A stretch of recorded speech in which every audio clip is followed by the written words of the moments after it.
The Heartland Security Force thought they ruled the farming communities of the Midwest with absolute power. They'd constructed their empire of extortion through intimidation and calculated violence, controlling everything from water rights to harvest quotas across 5 states. But on a warm autumn evening, they made a catastrophic error that would reshape the resistance movement forever. They targeted Sarah Mitchell's farm. They saw what they wanted to see, a quiet farmer's wife tending to her crops. What they failed to recognize was the strategic mastermind who had once commanded the most successful special operations unit in modern military history. The woman who had orchestrated the liberation of 3 occupied territories without ever firing a shot. The tactician they called the architect, because if she designed your downfall, it was already too late to escape.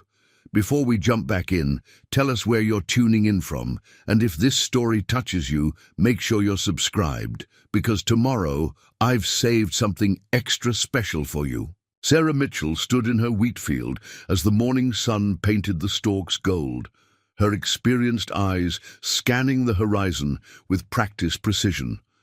To anyone passing by, she appeared to be just another farmer assessing their crops before harvest. But Sarah wasn't checking the wheat. She was marking distances, analyzing sight lines, and updating her mental map of the terrain. Old habits from her military days that had never quite faded. The distant rumble of vehicles drew her attention. 3 black SUVs approached along the main road, the distinctive emblem of the Heartland Security Force displayed prominently on their sides. They were early today. Usually they waited until afternoon to make their intimidation runs through the farming community. A change in pattern, something was making them nervous. Inside the farmhouse, Michael Mitchell watched his wife through the kitchen window. After 15 years of marriage, he still marveled at how she could maintain her cover so perfectly. "They're increasing their patrols," he said, as Sarah entered, not looking up from his tablet where he scrolled through community messages. Third time this week.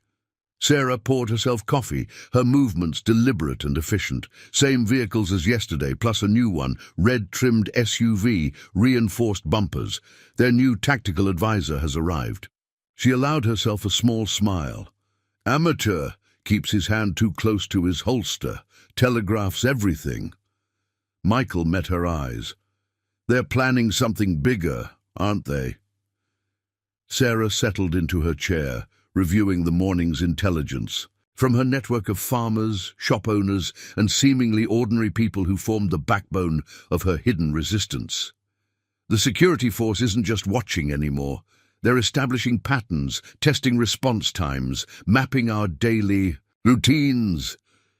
She took a measured sip of coffee. They're preparing for a major operation. The Heartland Security Force had emerged in the aftermath of the Great Drought, when desperate farming communities sought protection from water raiders and crop thieves. They'd started as legitimate security contractors, but power corrupted quickly. Now they controlled everything: water rights, seed supplies, harvest quotas, even which farms were allowed to operate. Those who cooperated prospered. Those who resisted suffered mysterious equipment failures, crop diseases, or worse. But Sarah Mitchell hadn't spent 20 years in special operations just to watch another group of thugs oppress innocent people. For 2 years, she'd been building her network, gathering intelligence, placing key pieces in position. The security force saw what everyone else saw: a quiet farmer's wife who kept to herself. They didn't see the resistance growing right under their noses, coordinated by one of the military's most brilliant tactical minds. The rumble of engines grew louder as the SUVs turned onto their long driveway. "Stay inside," Sarah told Michael, her voice carrying the same quiet authority that had once commanded elite operators. "Whatever happens, whatever you hear, stay inside." She stepped onto the porch just as the vehicle stopped in a practiced formation. Marcus Kane, the security force's regional commander, emerged from the lead SUV. His carefully pressed uniform, and polished boots spoke of his attempted legitimacy, but Sarah noted how his hands twitched slightly toward his weapon, the tell of someone who relied on intimidation rather than true authority. "Mrs. Mitchell," Kane called out, his voice carrying manufactured warmth. "Beautiful morning for a property inspection." "This is private property, Mr. Kane," Sarah replied pleasantly, maintaining her role as a concerned but ultimately helpless farmer's wife. "We've already paid this month's protection fees." Kane smiled, the expression never reaching his eyes. But regulations change, Mrs. Mitchell. With the drought worsening, we've had to adjust our security protocols. Your farm has been designated for additional oversight." Sarah wrapped her arms around herself, projecting vulnerability while her tactical mind categorized every detail. 3 security teams, 8 men total, new tactical advisor hanging back, trying to look inconspicuous while studying the farm's layout. They were preparing for something, but what? "Additional oversight?" she asked, letting a tremor enter her voice. "I don't understand." Kane mounted the porch steps with practiced confidence. "It's quite simple. Your farm's location makes it strategically valuable. We'll be establishing a permanent security presence here, for your protection, of course." Sarah noted how the tactical teams had spread out, establishing coverage zones. Professional positioning, but their spacing was wrong for the terrain. They'd ignored the slight elevation changes that could provide counter-positioning, amateur mistakes that her resistance would exploit when the time came. Through the screen door, she caught Michael's subtle hand signal. 3 more security force and vehicles approaching from the north. Kane's smile widened slightly as he heard the engines. Everything about this screamed of a coordinated operation. They weren't here for a simple inspection. The security force was making their move, just as Sarah had predicted. What they couldn't know was that this farm, this moment, was exactly where the architect had planned her masterpiece of resistance. Sometimes revolution required patience. Sometimes it took a tactical genius hiding behind a farmer's smile to bring down an empire. Kane produced a document with flourish. Now, about those new security protocols. Sarah Mitchell had learned long ago that the most dangerous moments often came disguised as paperwork.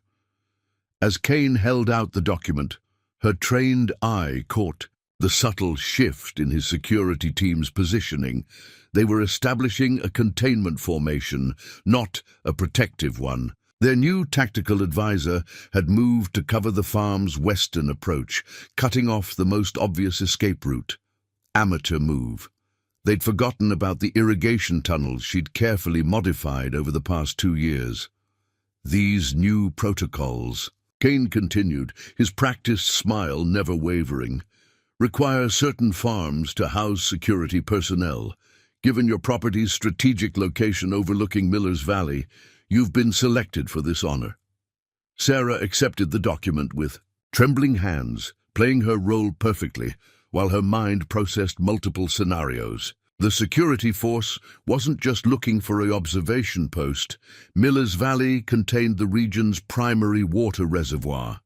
Their security protocols were a thinly veiled attempt to control the water supply completely. Through the kitchen window, she caught Michael's subtle hand signal. Their surveillance systems had detected more vehicles approaching from the east. The security force was implementing a full containment strategy. 2 years of patience, of building her network while maintaining her cover, had led to this moment. "I'll need to discuss this with my husband," Sarah said, letting uncertainty color her voice. She'd perfected this persona during her years in special operations, the seemingly vulnerable target that made overconfident opponents lower their guard. Kane's smile tightened slightly. "Of course, although given the current situation, I'm afraid we'll need an answer today." He gestured expansively at the farm. "Your cooperation would be generously rewarded. The security force takes care of It's friends. Sarah wrapped her arms around herself, the picture of intimidated submission. Let them think they were dealing with a simple farmer's wife. Let them underestimate her. It's what she'd been training them to do since they first appeared in the region. Friends? She asked softly. Like the Anderson family? They were your friends too, weren't they? Kane's expression flickered momentarily. The Andersons had been among the first to accept security force protection. Last month, their farm had mysteriously burned down after their daughter reported seeing suspicious shipments moving through security force checkpoints at night. Unfortunate accident, Kane replied smoothly, which is exactly why we're implementing these new security measures to prevent such accidents. Sarah noted how his tactical advisor tensed at the mention of the Anderson fire. Interesting. The new operator wasn't fully briefed on the security force's more brutal methods. Another piece of intelligence to file away. The distant sound of machinery drew her attention, right on schedule. Eleanor Chen's harvester was approaching from the north, exactly as they'd planned during last night's resistance meeting. To the security force, it would appear to be normal harvest time activity. They couldn't know that Eleanor was one of Sarah's most effective intelligence gatherers, or that her harvester contained sophisticated surveillance equipment. Is something wrong, Mrs. Mitchell? Kane asked, noting her distraction. You seem concerned. No, Sarah's voice trailed off as she watched Eleanor's harvester through peripheral vision. The massive machine's route would take it past the security force's northern vehicles, gathering vital intelligence about their equipment and personnel while appearing to simply prepare a field for harvest. Kane turned to watch the harvester, his tactical teams shifting uneasily. They'd been briefed to expect a simple intimidation operation. Sarah's hesitation, combined with unexpected farm activity, was making them nervous. Good. Nervous opponents. Made mistakes. That's Eleanor Chen's harvester, Sarah explained, maintaining her role. She helps neighboring farms during harvest season. Such a blessing, especially since... She let her voice catch slightly.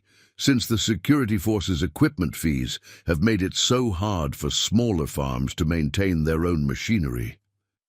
Kane's smile remained fixed, but his eyes hardened. The fees support necessary security infrastructure. Mrs. Mitchell, surely you understand the importance of maintaining order in these difficult times. Sarah nodded meekly while her tactical mind processed new information. Kane's right hand was now resting openly on his sidearm, a clear sign her subtle resistance was irritating him. His security teams had tightened their formation unconsciously, responding to their leader's tension. The tactical advisor looked increasingly uncertain. Perfect. Everything was proceeding exactly as she'd planned. Inside the house, Michael continued monitoring their hidden security systems. Sarah caught his hand signal through the window. Eleanor's surveillance equipment was successfully gathering data on the security force's vehicles and weapons. Another piece of the puzzle falling into place. The document, Kane prompted, his voice carrying an edge now. Perhaps we should discuss the specifics. Sarah glanced at the papers, noting every detail. The security force's official letterhead was recent. They were accelerating their attempts to appear legitimate. The required signatures included 3 names she didn't recognize, new players, moving into position, probably connected to whatever operation they were planning around the reservoir. Of course, she replied, letting fear creep into her voice. Please come inside. I'll make coffee while we review these protocols. Kane smiled triumphantly, clearly believing he'd intimidated another simple farmer into submission. He gestured to his tactical teams to maintain their positions while he followed Sarah toward the house. The picture of a successful intimidation operation proceeding exactly as planned. What he couldn't know was that Sarah Mitchell had orchestrated every moment of this encounter, Every hesitation, every sign of submission, every apparent coincidence had been carefully choreographed to achieve specific objectives. While Kane believed he was establishing control over a strategic property, the architect was gathering intelligence, testing reactions, and positioning pieces for her true operation. The security force thought they were tightening their grip on the farming community. In reality, they were walking into a trap 2 years in the making, designed by a tactical genius they never even knew existed. Sarah opened her screen door, carefully maintaining her trembling hands. "The coffee will just take a moment," she said softly. "Though I'm afraid our cups might shake a bit. My nerves, you understand." Kane's satisfied smile was all the confirmation she needed. The security force's overconfidence would be their downfall, just as it had been for every opponent who'd underestimated the architect during her military career. Some revolutions required patience. Some victories were won not with weapons, but with carefully crafted deception and precisely timed revelation of strength. The screen door closed behind them with a quiet click that sounded very much like the first tumbler falling into place in a very complex lock. Preparing and narrating this story took us a lot of time, so if you are enjoying it, subscribe to our channel. It means a lot to us. Now back to the story. Inside the Mitchell farmhouse, the morning sunlight filtered through weathered curtains, casting subtle shadows across the kitchen's worn wooden table. Sarah moved with practiced efficiency as she prepared coffee, each movement carefully calculated, to maintain her facade of nervous submission while positioning herself advantageously within the space.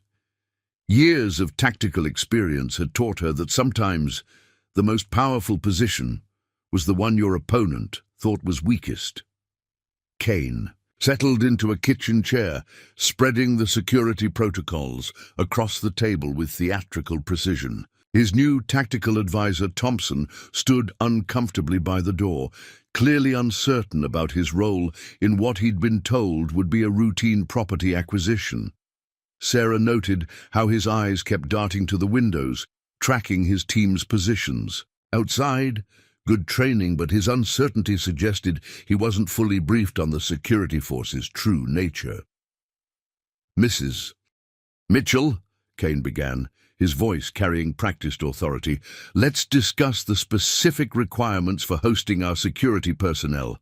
We'll need the main barn converted into a command center, and of course, your western field will need to be cleared for vehicle storage."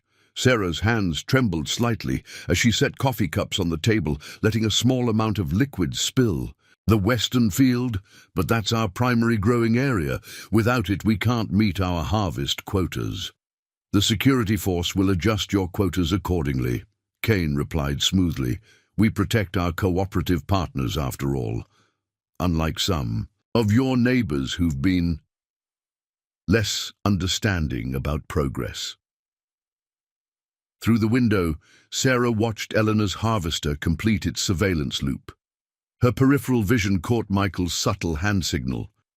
The data gathering was complete. "Now for the next phase of the operation, you mean like the Reeves family?" Sarah asked softly, noting how Thompson shifted uncomfortably at the name.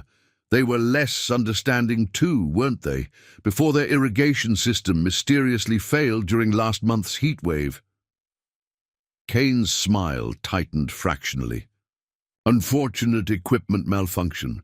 Their outdated systems simply couldn't handle the pressure demands. Which is exactly why the security force is implementing these new protocols, to prevent such technical difficulties."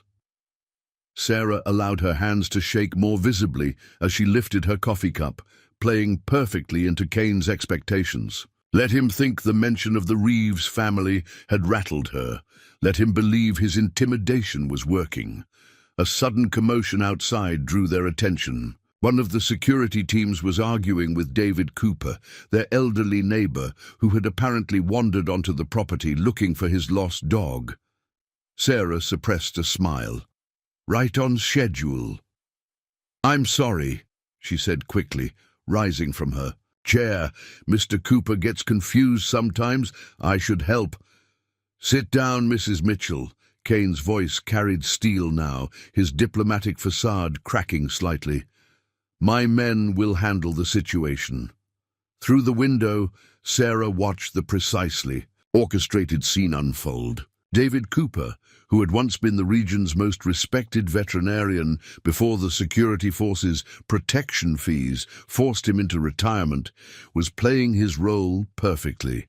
His apparent confusion and agitation were forcing the security teams to adjust their positions, revealing their standard response protocols. Thompson moved to the window, his professional training evident in how he assessed the situation. Sir, the teams are out of position. Standard containment formation is compromised. Kane waved dismissively. Maintain current positions. This is a simple property acquisition, not a tactical operation. Sarah noted the growing tension between Kane and his new advisor.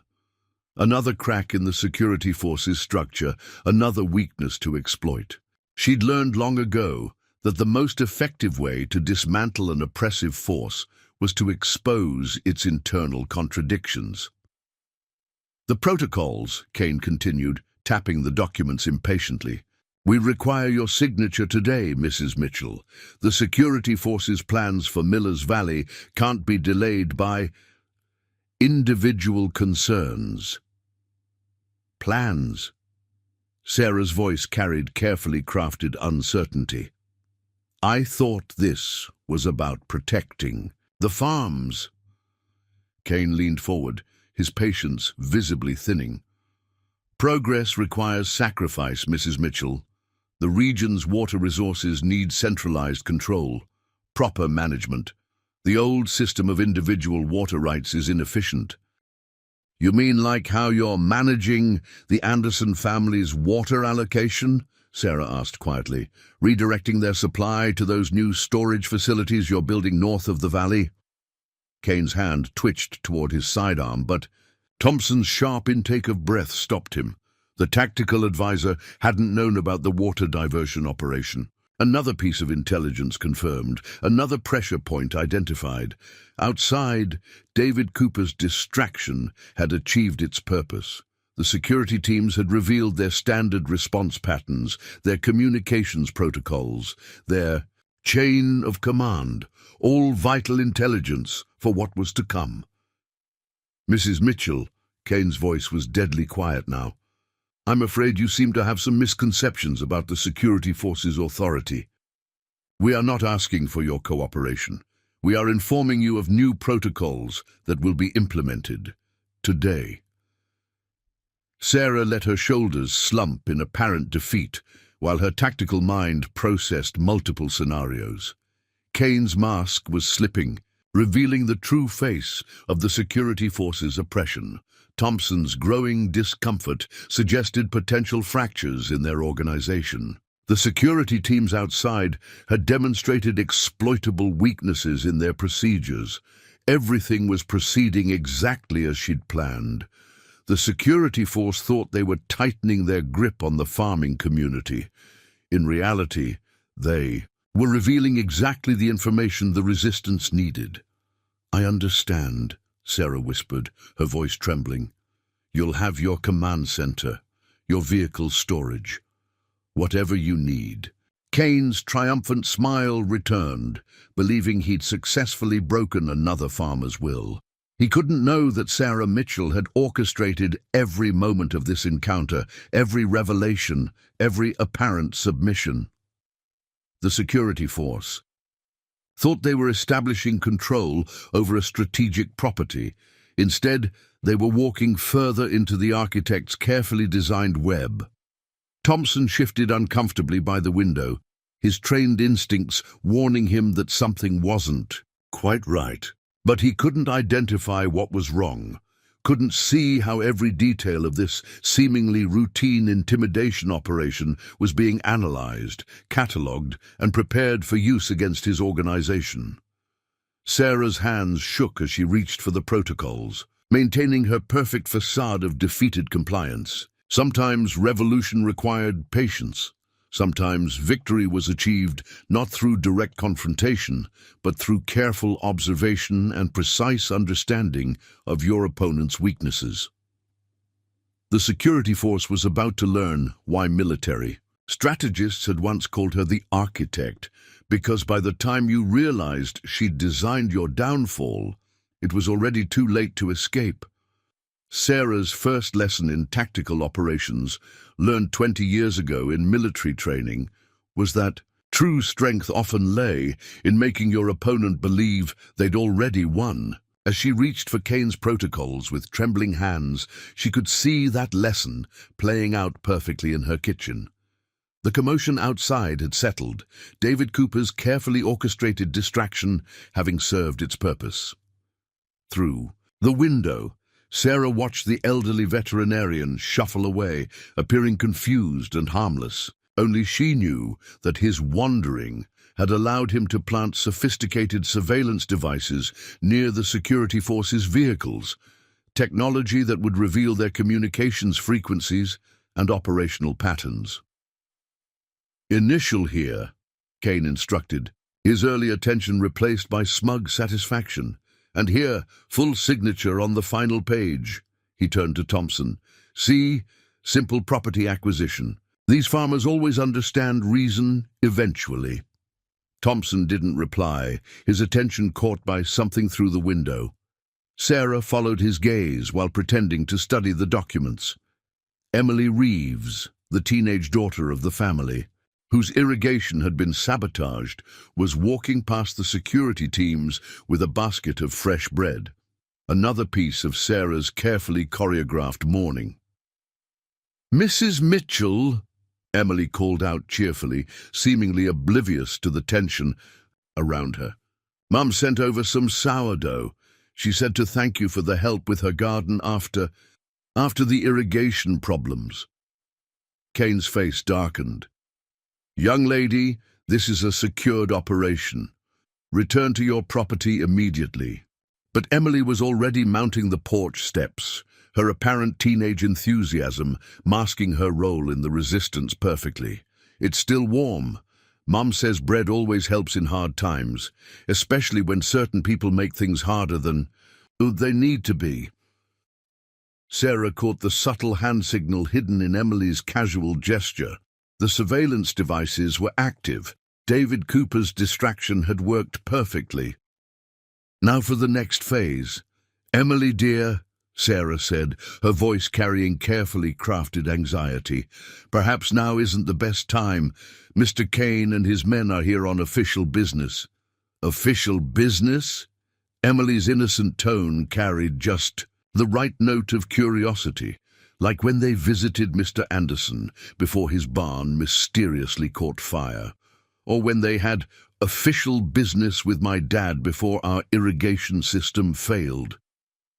Thompson straightened by the window, his professional training noting the pattern that Emily's seemingly casual comments revealed. Kane's hand moved toward his sidearm again, but Sarah's next move interrupted him.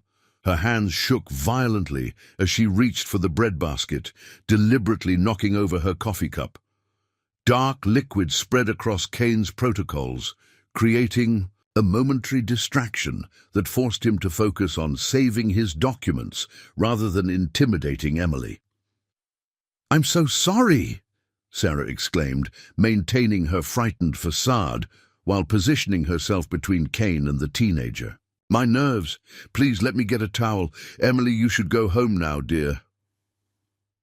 As Emily departed, Sarah caught the girl's subtle nod. Message received. The security force's reaction to her provocative comments had been recorded, analyzed, and added to the Resistance's growing intelligence file. "Clumsy," Kane muttered, attempting to dry his papers. "Perhaps we should move this discussion to our vehicles. I have additional copies there." Sarah's apparent anxiety increased. "Of course. Whatever you need. I'm so sorry about the mess." Her trembling hands made cleaning attempts that actually spread the coffee further, buying precious seconds as Thompson's radio crackled to life. "Sir," one of the security team leaders reported, We've got movement at the reservoir. Chen's harvester is approaching the restricted zone.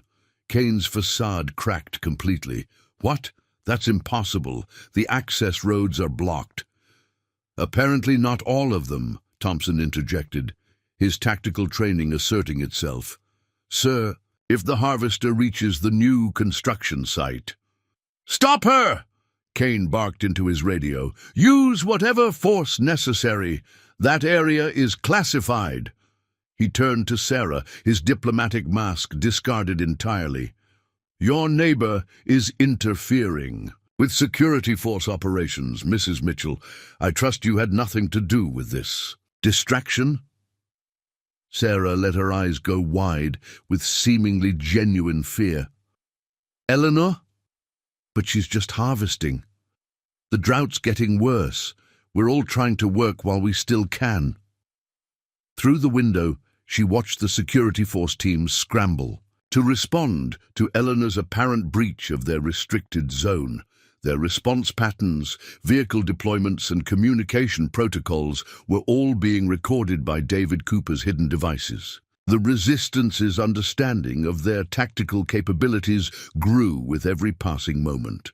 Thompson, coordinate the response, Kane ordered. I'll finish this property acquisition myself.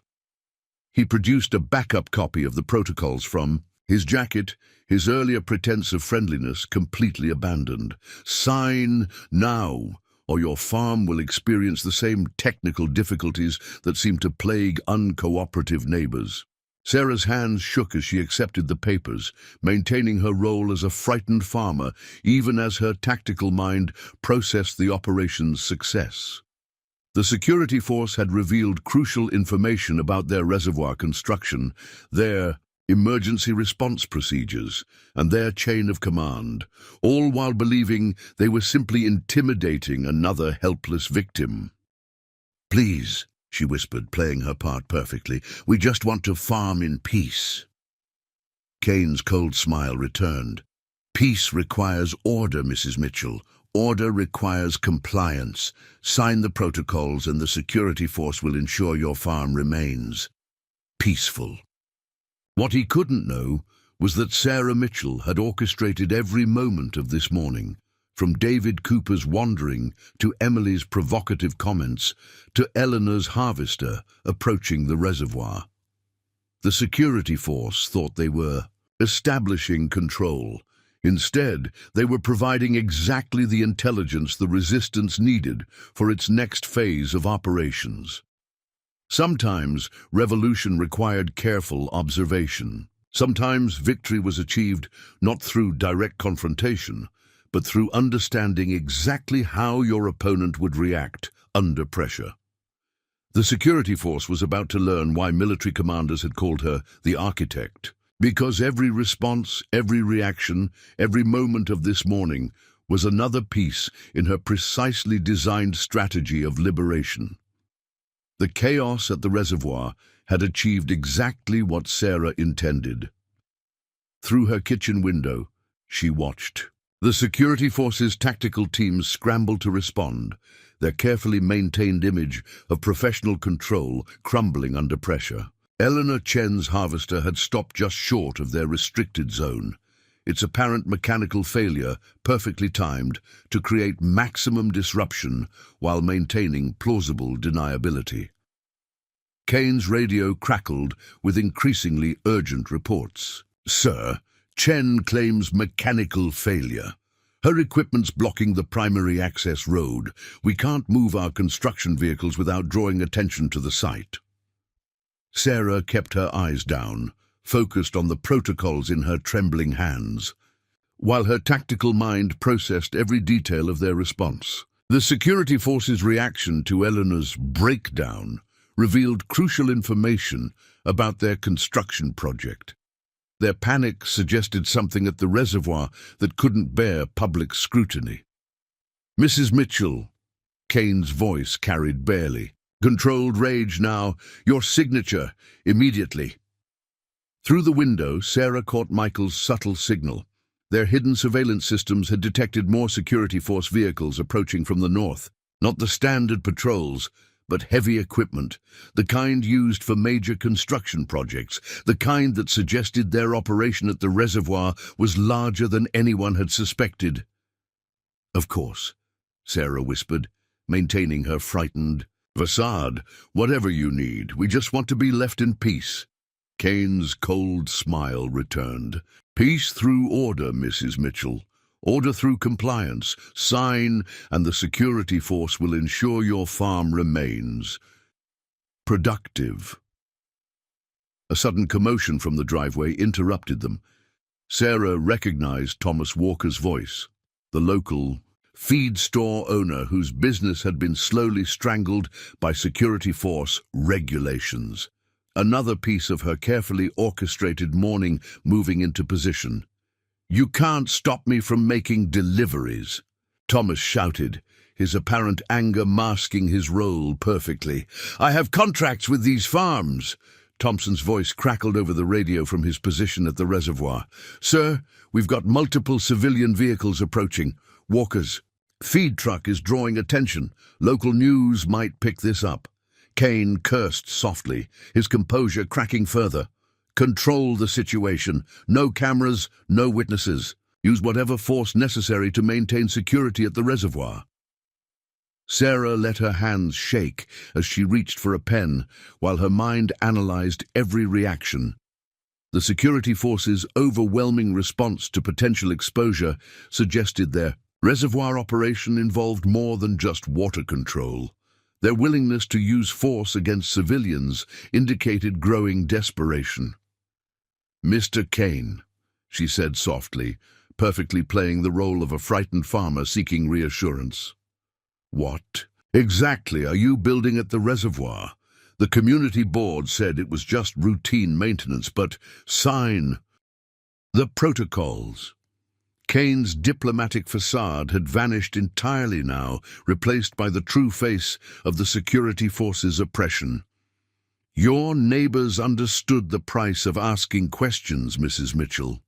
The Andersons, the Reeves family, all of them learned that curiosity has consequences." Sarah's apparent fear increased, but her tactical mind noted every detail of Kane's threatening posture. His hand now rested openly on his sidearm, his weight shifted forward slightly. Tells. She'd learned to read during her military years. He was preparing for violence exactly as she'd predicted. Through the window, she watched the precisely choreographed chaos unfold. Eleanor's harvester accidentally leaked hydraulic fluid, making the road even more impassable. Thomas Walker's feed truck had drawn a small crowd of farmers, their presence preventing the security force from using obvious force. David Cooper wandered past again, appearing confused while his hidden devices recorded everything. "Sir," Thompson's increasingly urgent voice came through the radio. "We've got a situation. The hydraulic fluid from Chen's harvester is seeping into the ground. If it reaches the reservoir construction site..." Kane's control finally shattered. "Contain it! Now! If that fluid exposes the..." He caught himself, but Sarah had heard enough. The security force's extreme reaction to potential contamination confirmed her suspicions about what they were really building. She let the protocols fall from her trembling hands, maintaining her role as a frightened farmer, while her mind connected the pieces. The security force wasn't just controlling water resources. They were modifying them. The heavy construction, equipment, the classified areas, the panic over potential contamination, it all pointed to something much darker. "I'm sorry," she whispered, her voice carrying carefully crafted terror. "I'm just so nervous. Please, let me get some water." Kane grabbed her arm, his fingers digging in painfully. "No more delays. No more distractions. You'll sign these protocols now, or your farm will have an unfortunate accident, like the Andersons, like the Reeves family, like everyone who's questioned our authority." What he couldn't know was that Sarah Mitchell had orchestrated every moment of this confrontation.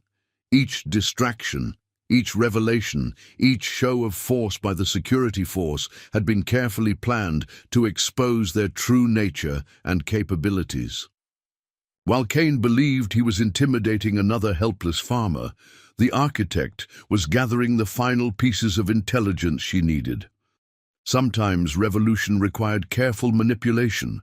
Sometimes victory was achieved not through direct confrontation, but through understanding exactly what your opponent would sacrifice to maintain control. The security force was about to learn why military strategists had called her the architect.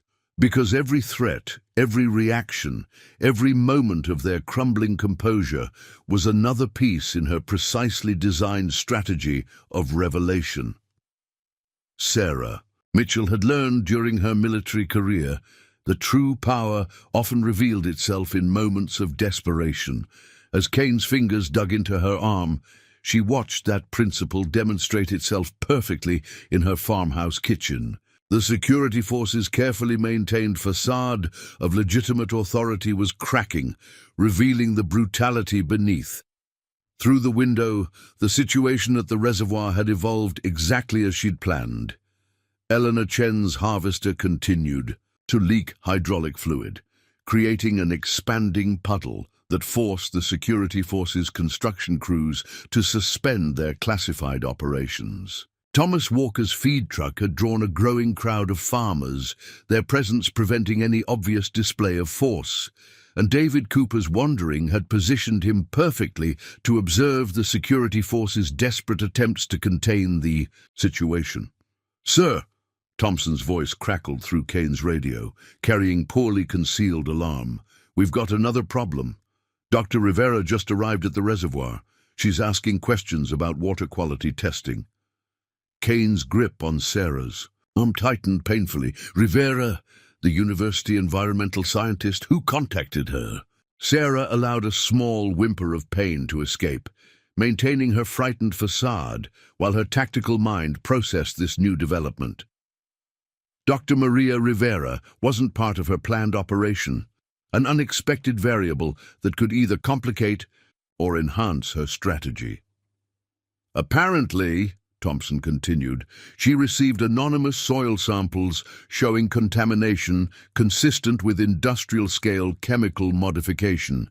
She's demanding access to the reservoir under state environmental protection statutes." Kane's composure shattered completely. "Deny her access. Use whatever force necessary if she gets samples from the primary intake." He caught himself again, but Sarah had heard enough. The pieces were falling into perfect alignment. The security force wasn't just controlling the region's water. They were modifying it chemically, probably using the reservoir as a distribution point for something that couldn't bear scientific scrutiny. The heavy construction equipment, the classified zones, the panic over contamination, it all pointed to a massive chemical operation disguised as water management. "Please," Sarah whispered, her voice trembling perfectly. "You're hurting me. I'll sign whatever you want." Kane released her arm, but his earlier pretense of civility had vanished entirely. "Sign the protocols, now, or your farm won't be the only thing that has an accident." Through the window, Sarah caught Michael's subtle signal. Their surveillance systems had detected more vehicles approaching, not security force units this time, but news vans. Dr. Rivera's presence had drawn media attention, exactly the kind of scrutiny the security force couldn't afford.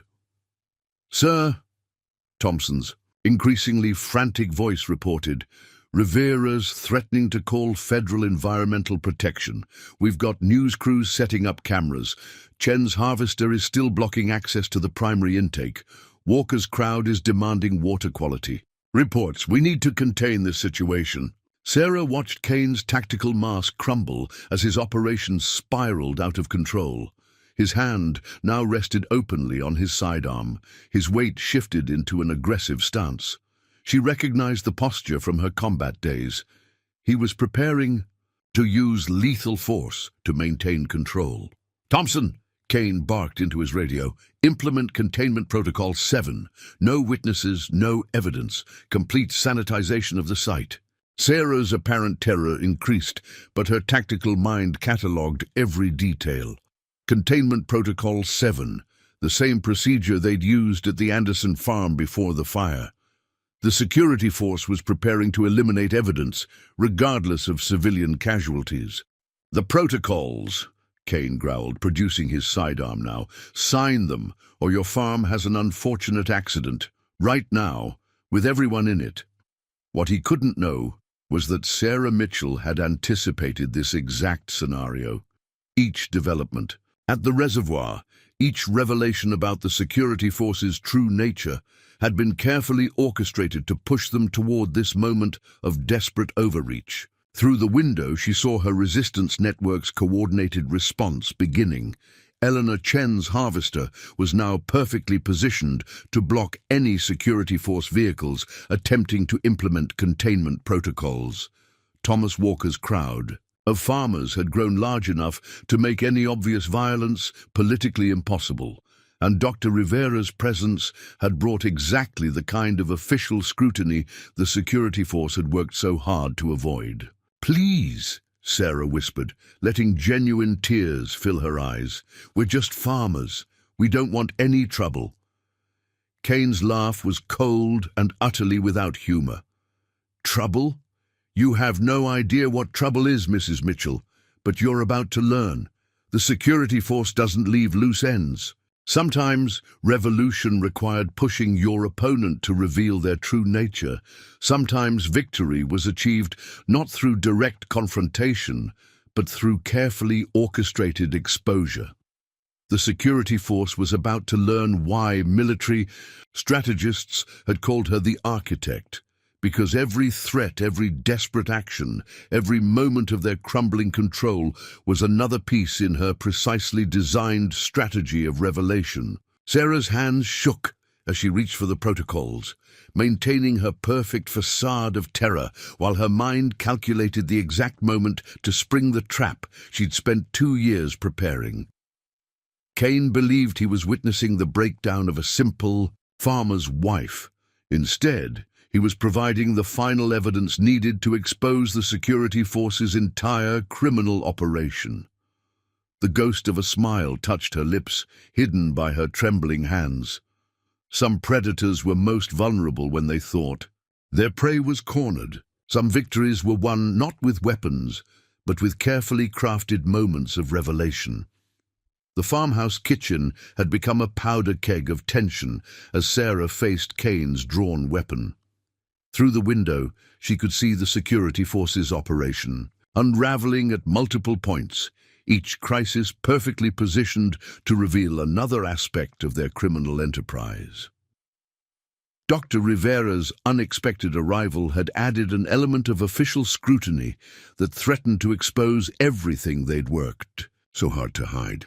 "Sir," Thompson's voice crackled through the radio with growing urgency, "Dr. Rivera is demanding immediate access to the water testing stations.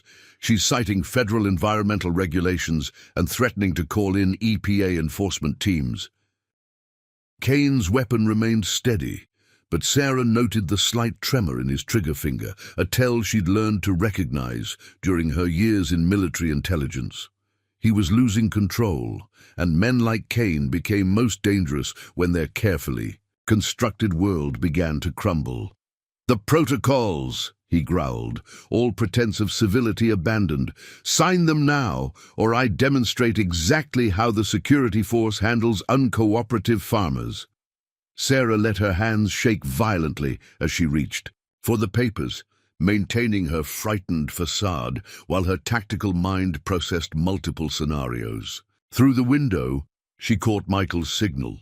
Their surveillance systems had detected more vehicles approaching. Not just news vans now, but state police cruisers, drawn by the growing crowd at the reservoir. "Thompson," Kane barked into his radio, "initiate full containment procedures. No one gets near those water testing stations. Use whatever force necessary." "Sir," Thompson's reply carried clear reluctance, We've got civilians present, news cameras. Dr. Rivera is a state official. If we use force now, I don't care. Kane's composure shattered completely. No one can access those testing stations. No one can get samples from the primary intake if Rivera exposes what we're... A new voice cut through the radio channel. Sir, we've got a problem at the secondary facility. Chen's hydraulic fluid has reached the groundwater monitoring wells. Initial readings show chemical reactions we can't explain. Sarah watched Kane's face go pale. The security force's carefully hidden operation was beginning to expose itself, each crisis revealing another layer of their criminal enterprise. Their water modification program wasn't just illegal, it was potentially catastrophic. Please, she whispered, perfectly playing the role of a terrified farmer, what are you doing to our water, our crops, our children? Kane's weapon pressed against her temple, his desperation evident in every movement. Shut up. You have no idea what's at stake. The water modification program is too important to fail. Too many powerful people are invested. Sign the protocols, or I eliminate every potential witness on this farm. Through the window, Sarah saw her resistance network's coordinated response accelerating. Eleanor Chen's harvester had accidentally spilled more hydraulic fluid, forcing the security force's construction crews to abandon sensitive equipment. Thomas Walker's crowd of farmers had strategically positioned themselves between the security teams and the water testing stations. And Dr. Rivera, though unexpected, was providing exactly the kind of official presence needed to prevent obvious violence. Sir, Thompson's voice carried growing alarm, Rivera's portable testing kit is showing massive chemical contamination. She's talking about neurotoxins, banned substances, some kind of large-scale water modification program. The news crews are broadcasting live. Kane's weapon shook slightly against Sarah's temple. Implementation Protocol 9, he ordered, his voice deadly quiet. Destroy everything. Every testing station, every monitoring well, every piece of equipment that could provide evidence. If Rivera resists, she has an unfortunate accident. Sarah allowed genuine tears to fall, maintaining her cover while her mind calculated precise and timing. The security force was about to demonstrate exactly why she'd spent 2 years preparing for this moment, gathering evidence, building her network, and waiting for them to reveal their true nature. "You're going to kill us all," she whispered, her voice carrying carefully crafted terror. "Just like the Andersons, like the Reeves family. Everyone who discovered what you're really doing." "No, Mrs. Mitchell." Kane's smile was terrible to behold. The Andersons had accidents, tragic but explainable. What's about to happen here will be much more comprehensive. Sometimes maintaining order requires eliminating entire threats, not just individuals. What he couldn't know was that Sarah Mitchell had orchestrated every moment leading to this confrontation.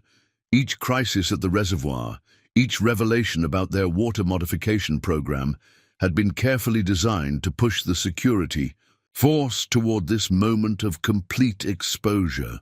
Through the window, she saw the final pieces of her strategy falling into place. Dr. Rivera's presence had drawn exactly the kind of attention the security force couldn't afford. The news crews were broadcasting their desperate response to a live audience, and the state police arrival meant official witnesses to whatever happened next. Sarah's hands trembled as she lifted the protocols, playing her role perfectly while waiting for precisely the right moment. Sometimes revolution required pushing your opponent to reveal their darkest nature. Sometimes victory was achieved not through direct confrontation, but through carefully orchestrated exposure of truth. The security force was about to learn why. Military strategists had called her the architect, because every threat, every desperate action, every moment of their crumbling control was another piece in her precisely designed strategy of justice. The tension in Sarah's farmhouse kitchen had reached a critical point. as Kane's weapon remained pressed against her temple. Through decades of military operations, she had learned that the most dangerous moment often came just before an opponent's complete unraveling. Kane's increasing desperation told her that moment was approaching rapidly. "Sir," Thompson's voice carried barely contained panic through the radio. "Dr. Rivera's preliminary tests are showing extreme contamination levels. She's identifying chemical compounds that match classified military behavior modification programs. The news crews are broadcasting everything." Kane's finger tightened fractionally on his trigger, but Sarah noticed the slight tremor in his hand had increased. The security force's carefully hidden operation wasn't just being exposed. It was being revealed as something far more sinister than simple water rights manipulation. "Implementation Protocol 9 Alpha, Kane ordered, his voice carrying deadly certainty. "Destroy everything, every testing station, every monitoring well, every piece of equipment. And Thompson, no witnesses, none." Through the window, Sarah watched her carefully orchestrated scenario continue to unfold. Eleanor Chen's harvester had now leaked hydraulic fluid into 3 separate groundwater monitoring stations, forcing the security force to abandon crucial equipment. Thomas Walker's crowd of farmers had grown to include local business owners and community leaders, their presence making any obvious violence politically devastating. Dr. Rivera's unexpected arrival had provided the scientific credibility needed to validate what Sarah's resistance had suspected for months. "The protocols," Kane growled, pressing the weapon harder against her temple. "Sign them now, or your farm becomes another tragic accident, like the Andersons, like everyone else who asked too many questions about our water management program." Sarah allowed her hands to shake uncontrollably as she reached for the papers, maintaining her terrified facade while her tactical mind processed the developing situation. Through the window, she caught Michael's subtle signal, their surveillance. Systems had detected a new wave of vehicles approaching, not just state police now, but federal vehicles. Dr. Rivera's findings had triggered exactly the response Sarah had anticipated. "Sir," a new voice crackled through Kane's radio, "we've got FBI environmental crimes units inbound. Rivera's test results matched known samples from classified military programs. They're treating this as a national security incident." Kane's composure cracked completely. "Shut down everything, implement total containment. No one leaves the area until we've sanitized every testing station, every piece of evidence that could expose the program." Sarah watched his control dissolving, each new crisis pushing him closer to the desperate actions she'd spent 2 years preparing to document. The security force wasn't just running a criminal enterprise, they were operating a classified military program illegally, using civilian water supplies for unauthorized behavior modification experiments. "Please," she whispered, her voice carrying carefully crafted terror. "What have you been doing to our water, to our families?" "Your families?" Kane's laugh held no humor. "Your families were test subjects, data points in a larger experiment. The water modification program isn't about control, it's about conditioning, creating a compliant population through carefully calibrated chemical exposure, the perfect solution to civil unrest."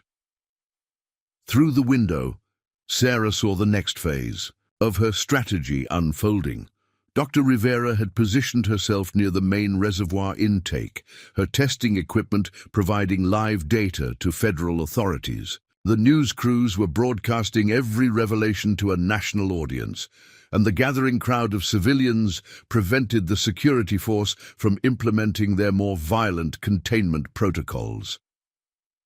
"Sir," Thompson's voice shook slightly, "Rivera's identifying specific military-grade compounds, behavior modification agents, neural inhibitors, compliance inducers. She's matching them to classified programs that were supposed to be terminated decades ago." Kane's weapon pressed harder against Sarah's temple, his desperation evident in every movement. Those programs were never terminated. They were privatized, transferred to civilian contractors with deniable connections to military intelligence. The security force isn't just a private security company. We're the public face of something much larger. Sarah let genuine tears fall, maintaining her cover while calculating precise timing. The security force was revealing exactly what she'd spent years working to expose. Not just criminal corruption, but a massive conspiracy involving unauthorized military experiments on civilian populations.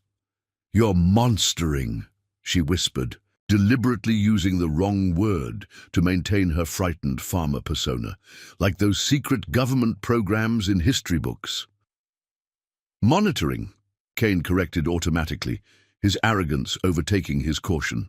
"Systematic behavior modification through controlled chemical exposure. The perfect solution to civil unrest.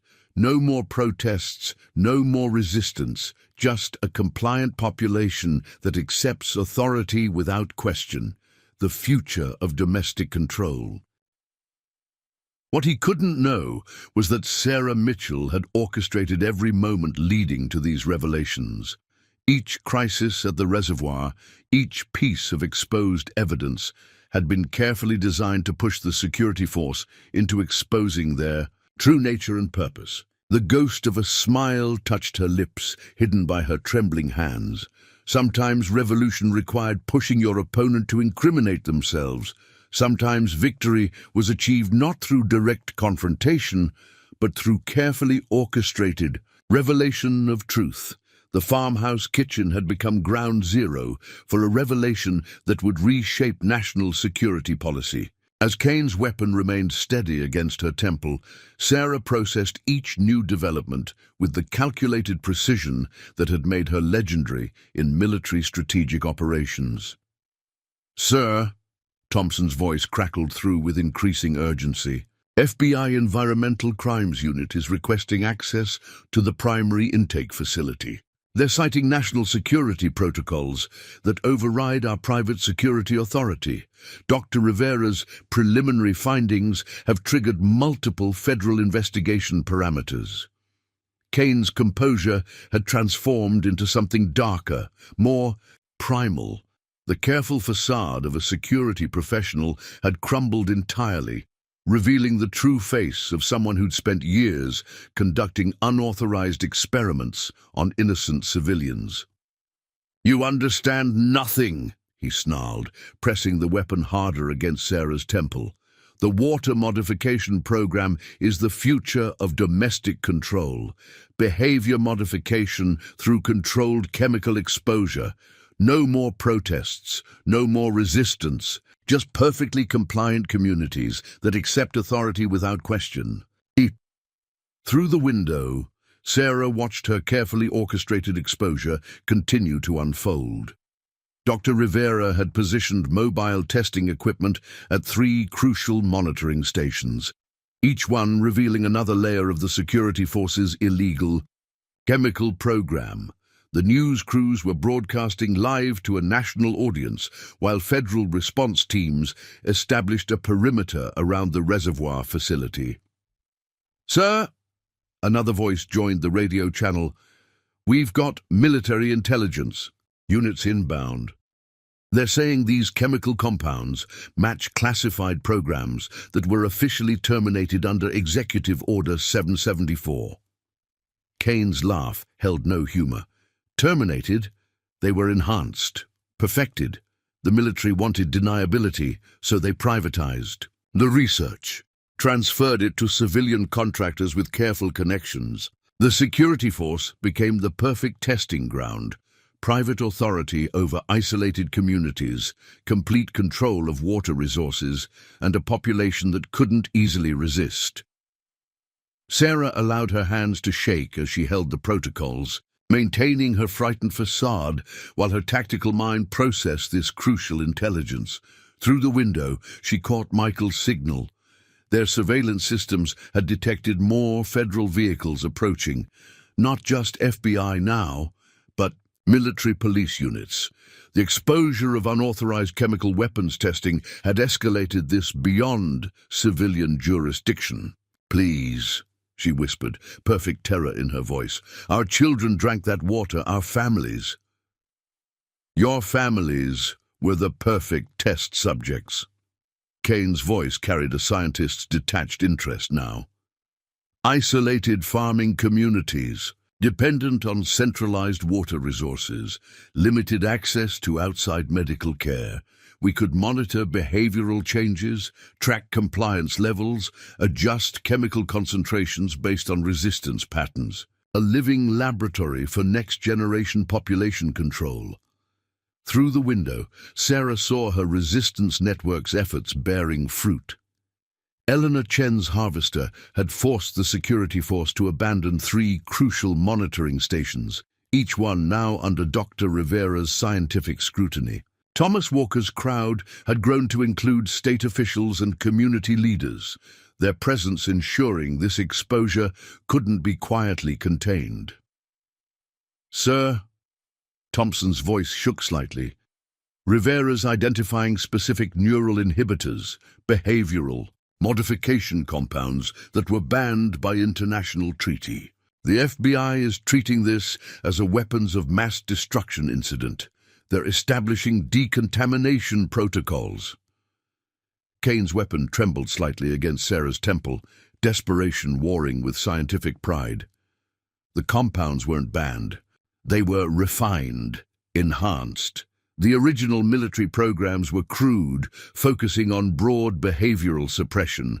We developed targeted modifications, selective compliance, the ability to chemically adjust resistance levels in specific population segments.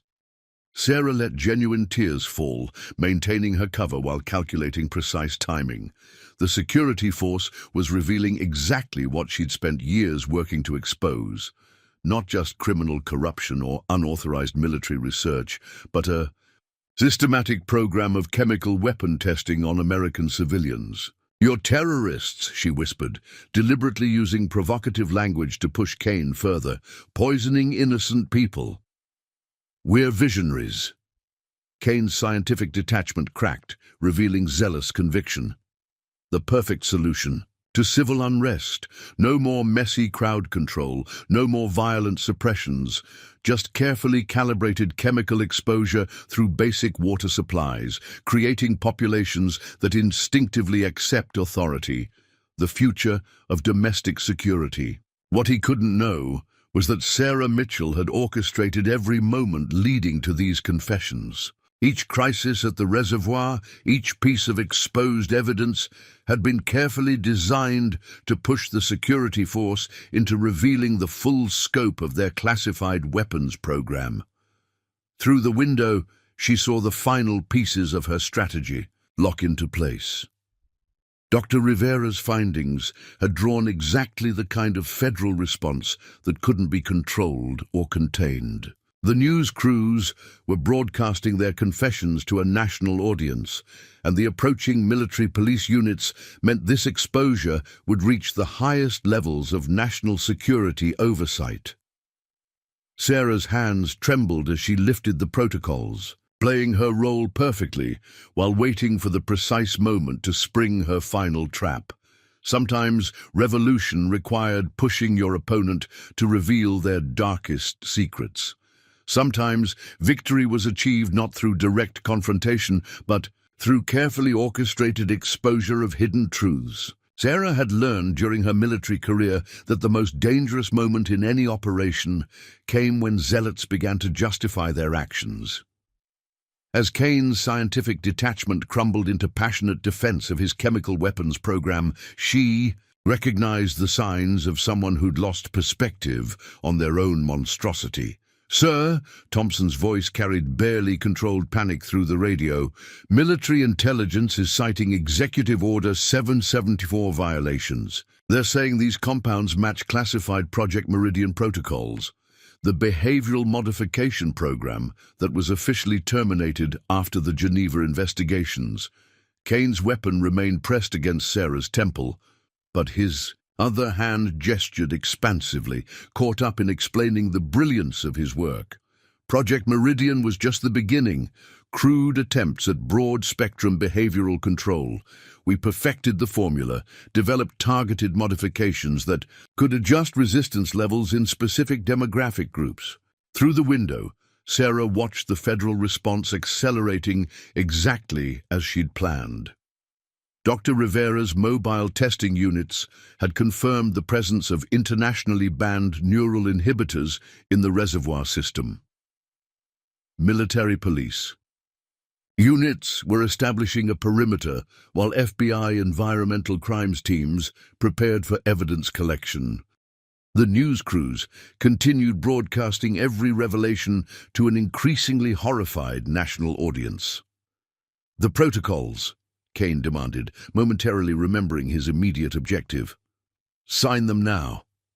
Your farm becomes our new command center, allowing us to expand the testing program across 3 more watersheds."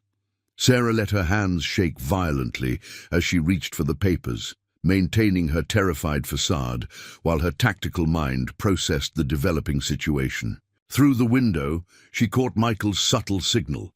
Their surveillance systems had detected new vehicles approaching, not just military police now, but specialized units she recognized from her own service days, the kind of teams deployed when classified weapons programs went rogue. "Sir," a new voice joined the radio channel. "We're getting orders directly from Pentagon oversight. They're citing chemical weapons convention violations.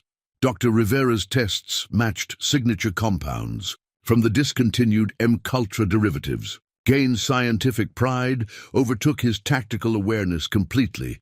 M-cultra was prehistoric compared to what we've achieved. They focused on crude behavioral modification through direct exposure. We developed delivery systems using basic municipal water supplies, selective compliance through carefully calibrated chemical saturation of entire communities." Sarah watched his control dissolving, each revelation pushing him further from the calculated security professional into the true face of someone who'd spent years treating innocent civilians as laboratory subjects. The security force wasn't just running unauthorized experiments.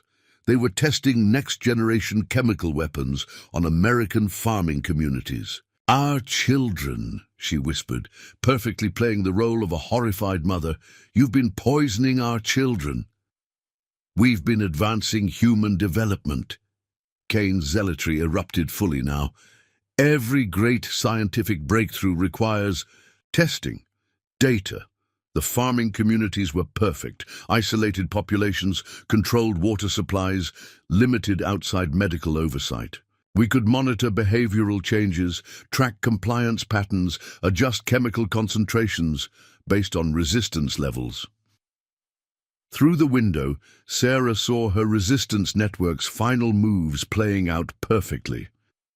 Eleanor Chen's harvester had forced abandonment of crucial monitoring stations, allowing Dr. Rivera to gather uncontaminated evidence. Thomas Walker's crowd had grown to include state officials and media representatives, ensuring maximum exposure.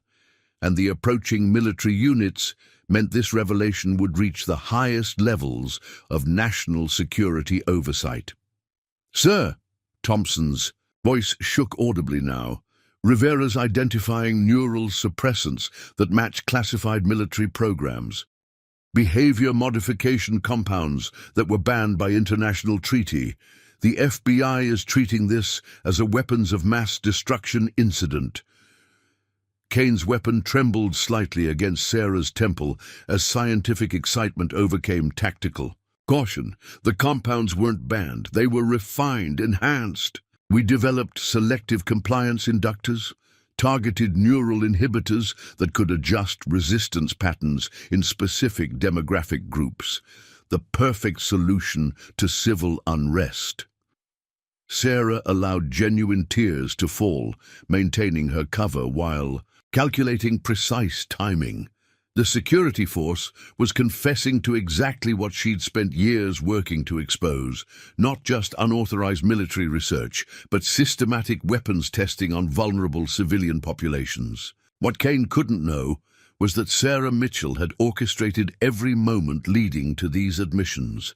Each crisis at the reservoir, each piece of exposed evidence, each revelation about their chemical weapons program had been carefully designed to push them into incriminating themselves completely. Through the window, she saw the final pieces of her strategy lock into place. Dr. Rivera's findings had triggered multiple federal investigations that couldn't be contained. The news crews were broadcasting their confessions live to a national audience, and the approaching military units meant this exposure would reach the highest levels of Pentagon oversight. Sarah's hands trembled as she lifted the protocols, playing her role perfectly while waiting for the precise moment to spring her last trap. Sometimes revolution required pushing your opponent to reveal their darkest nature. Sometimes victory was achieved not through direct confrontation, but through carefully orchestrated exposure of hidden horrors. The farmhouse kitchen had become an intersection of past and present as Sarah faced Kane's weapon. Through the window, she could see military units deploying with the precise tactical formation she'd once helped develop during her years in special operations. The irony wasn't lost on her. The same protocols she'd created to protect civilians were now being used to contain a rogue weapons program that had targeted them. "Sir," Thompson's voice carried growing desperation through the radio. "Military intelligence is citing specific chemical signatures. They're matching them to classified programs that were supposed to be destroyed under international oversight. We've got specialized containment units inbound." Kane's scientific enthusiasm had transformed into something darker as the reality of their exposure became clear. The oversight committees understood nothing. They saw crude behavior modification and banned it. We saw potential, refinement, the ability to chemically engineer compliance across entire populations. Sarah watched his control crumbling, each new development pushing him further from calculated scientist into exposed zealot. Through the window, she caught Michael's signal. Their surveillance systems had detected a new wave of vehicles approaching. Not regular military units now, but specialized teams she recognized from her own command days. "Sir," another voice joined the radio channel. "Dr. Rivera's identifying sophisticated neural inhibitors, chemical compounds designed for targeted behavioral suppression.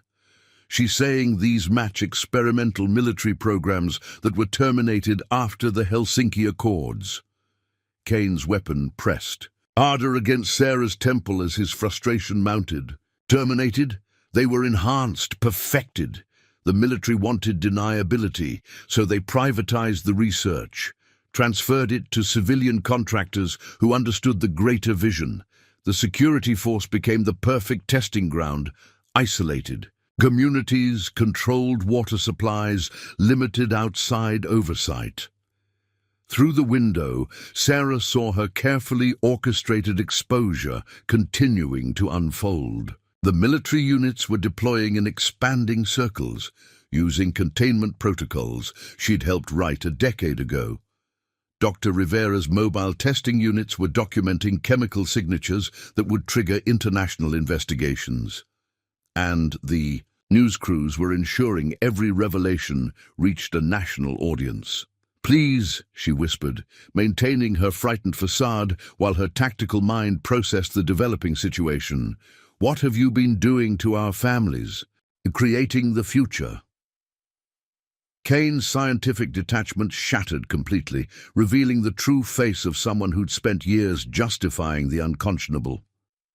"Every great advancement requires sacrifice.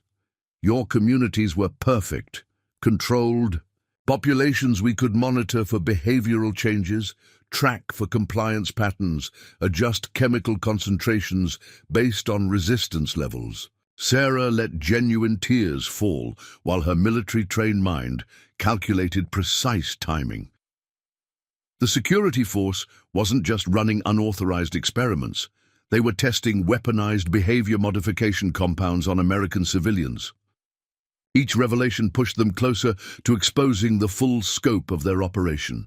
"Sir," Thompson's voice shook with real fear now, "military police are citing weapons of mass destruction protocols. They're saying these compounds match banned, binary agents, chemical weapons designed for population control."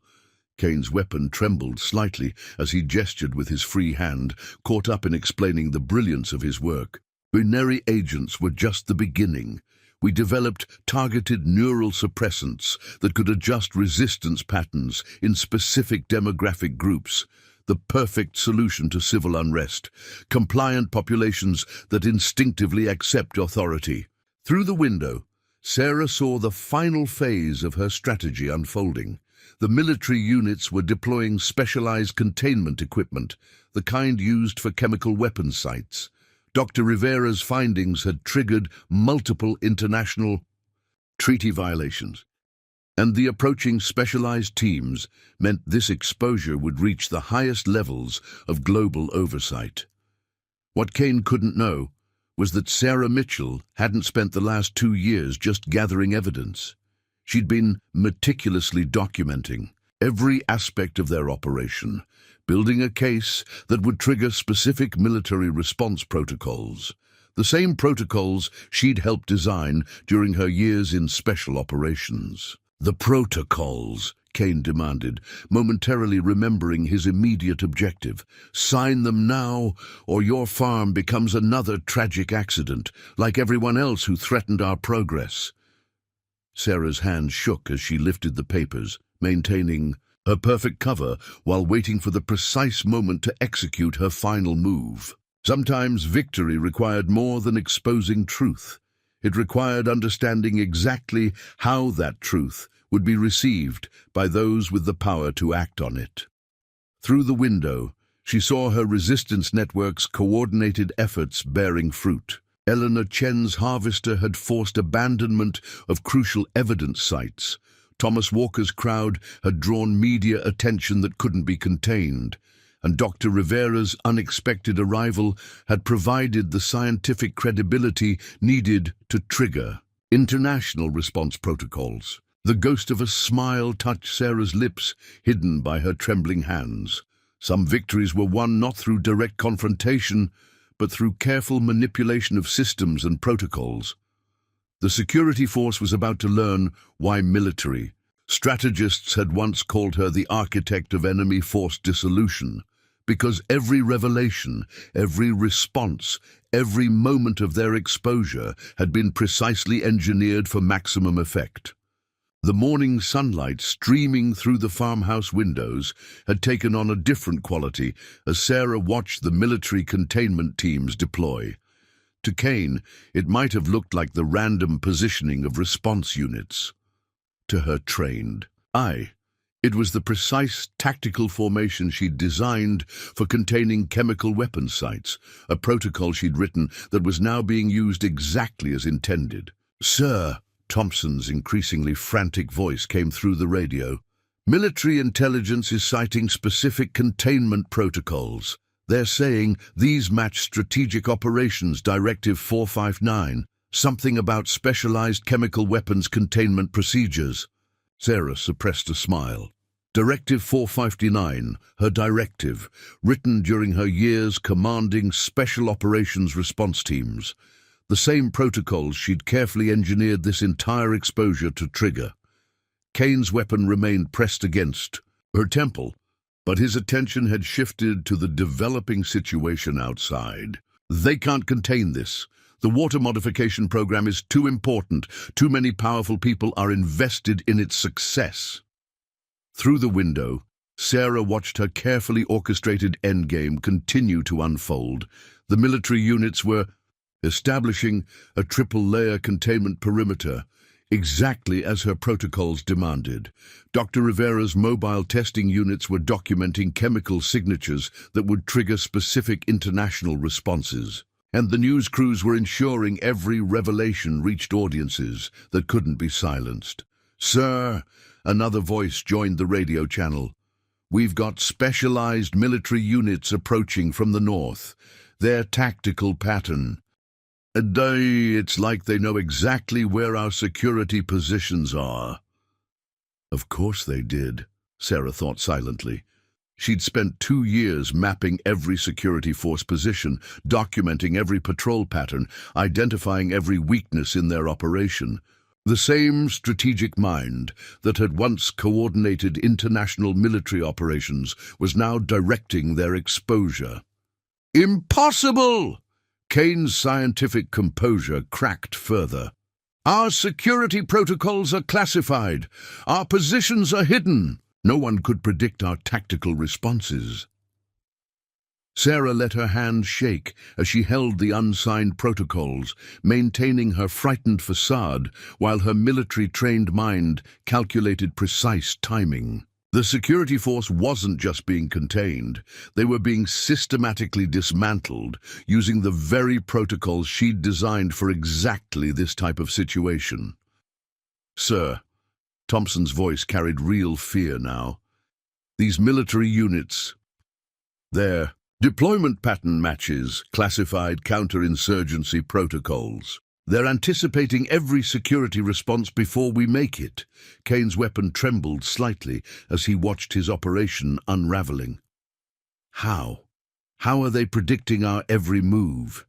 These are specialized security procedures. Through the window, Sarah saw Michael's subtle signal. Their surveillance systems had detected more specialized units approaching, not just regular military police now, but the kind of teams she'd once commanded. Teams trained in dismantling rogue weapons programs, using protocols she'd written. "Please," she whispered, perfectly maintaining her cover while watching Kane's growing realization that something was very wrong. "What's happening?" "Shut up!" Kane's composed scientist persona had vanished entirely now.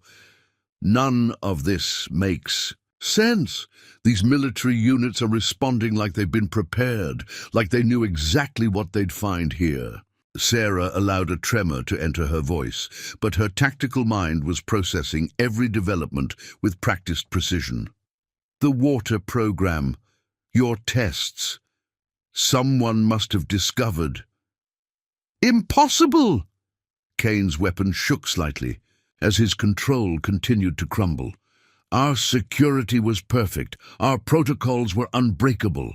Unless—" His eyes narrowed suddenly, studying Sarah with new suspicion. "Unless someone on the inside was feeding them intelligence. Someone who understood military response protocols." Through the window, Sarah watched the specialized military units continue their precise deployment, each team moving exactly as she'd predicted, following containment protocols she'd designed years ago. The security force's carefully hidden operation wasn't just being exposed, it was being systematically dismantled by someone who understood exactly how it worked. "Sir," Thompson's voice was barely controlled panic now. "These military units, their coordination patterns, they're using advanced counterinsurgency techniques, the kind developed by the architect." Sarah saw the exact moment. Recognition began to dawn in Kane's eyes. The slight widening of pupils, the involuntary muscle tension, the subtle shift in breathing pattern. All tells she'd learned to read during her years in military intelligence. "The architect," he whispered, his scientific certainty replaced by growing dread.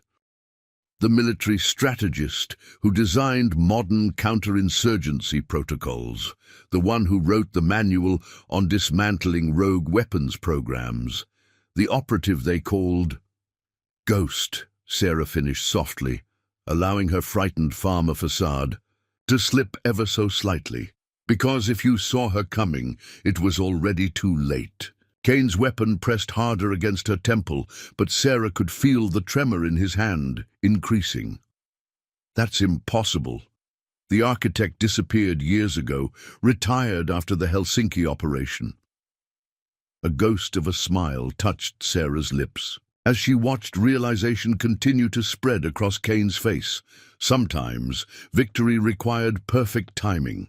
Sometimes the most effective weapon was letting your opponent realize exactly who they were facing. The farmhouse kitchen had become unnaturally still as Kane processed the implications of what he was discovering.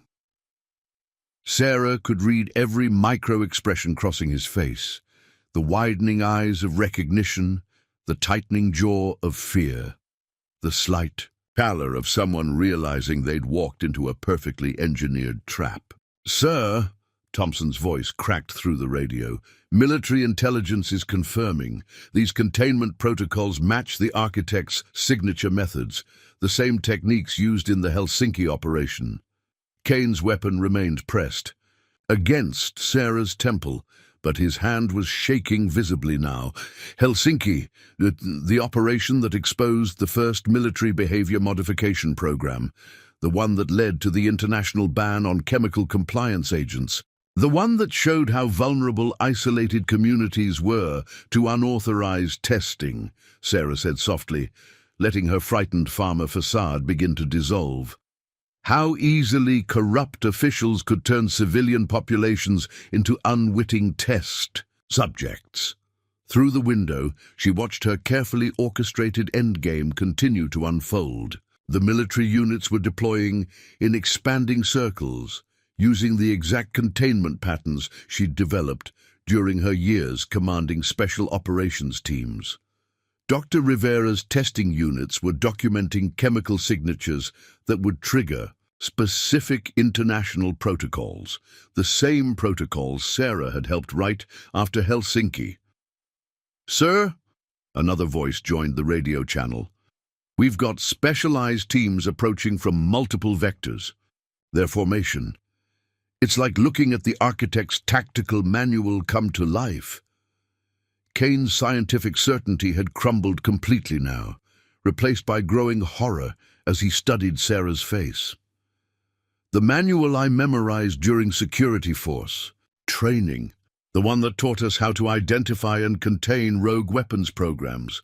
You wrote it." Sarah allowed her posture to shift slightly, the trembling submission replaced by the quiet confidence that had once commanded elite military units. Page 47, if I remember correctly. "The most effective way to expose unauthorized weapons testing is to force the operators to reveal themselves through carefully orchestrated pressure." Through the window, she caught Michael's signal. Their surveillance systems had detected more specialized units arriving, teams she'd once trained, now implementing the very protocol she'd designed to dismantle operations exactly like the Security Force. "Sir," Thompson's voice shook audibly, "these military units aren't just containing us, they're anticipating every security response before we make it, like someone told them exactly how we'd react." "Because someone did," Sarah said calmly, watching Kane's growing realization that he'd completely misread his situation. 2 years gathering intelligence, mapping your security patterns, documenting your chemical testing program, building a case that would trigger specific military response protocols. Kane's weapon trembled against her temple as the full implications hit him. The farmer's wife, the quiet resistance, the perfectly timed distractions, it was all a carefully designed strategy, Sarah finished, her voice carrying the quiet authority that had once made hardened military commanders listen intently. Every coincidence engineered to expose another piece of your operation. Every distraction positioned to reveal another layer of your chemical weapons program. Through the window, she watched her resistance network's coordinated efforts reaching fruition.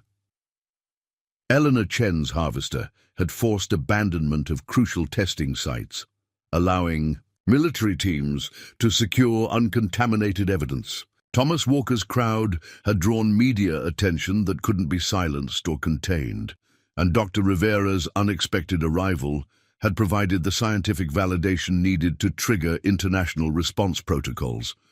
"Sir," Thompson's increasingly panicked voice reported, Military intelligence is saying these containment procedures, they're from something called Operation Ghost Protocol, a specialized response strategy for dismantling rogue weapons programs that target civilian populations. Sarah completed the thought, allowing her military bearing to emerge fully now. A protocol I designed after Helsinki, specifically for situations where corrupt officials turn innocent communities into test subjects. Kane's composed scientist persona had shattered completely, replaced by the terrified realization of someone who'd unknowingly challenged a superior force. You're her, the architect, the strategist who wrote the book on exposing unauthorized military operations, the one they called Ghost, Sarah confirmed quietly, her eyes now holding the same tactical authority that had once coordinated international military operations. Because if you saw her coming, it meant your operation was already compromised, your security already mapped, your weaknesses already identified. Through the window, she watched the specialized military units continue their precise deployment, each team moving exactly as she'd predicted, following containment protocols she'd written years ago. The security force's carefully hidden operation wasn't just being exposed, it was being systematically dismantled by the very strategist who'd literally written the manual on how to do it. Kane's weapon pressed harder against her temple, desperation, warring with the growing certainty that he'd catastrophically underestimated his situation. You planned all of this, the resistance network, the military response, the international exposure, everything. A ghost of a smile touched Sarah's lips as she watched realization continue to spread across his face. Sometimes victory required perfect timing. Sometimes the most effective weapon was letting your opponent understand exactly how completely they'd been outmaneuvered. The morning sunlight cast long shadows across Sarah's farmhouse kitchen as she watched Kane's world collapse around him. His weapon still pressed against her temple, but the power dynamic had shifted irreversibly. The hunter had just realized he was, and always had been, the hunted. "Sir," Thompson's voice carried pure dread through the radio. "Military intelligence is confirming. Every countermeasure we're facing matches the architect's signature techniques. The same methods that exposed the Helsinki program." "Helsinki," Sarah said quietly, her voice carrying the calm authority that had once commanded elite military units. "Where we first discovered how vulnerable isolated communities were to unauthorized chemical testing, how easily corrupt officials could turn civilian populations into living laboratories."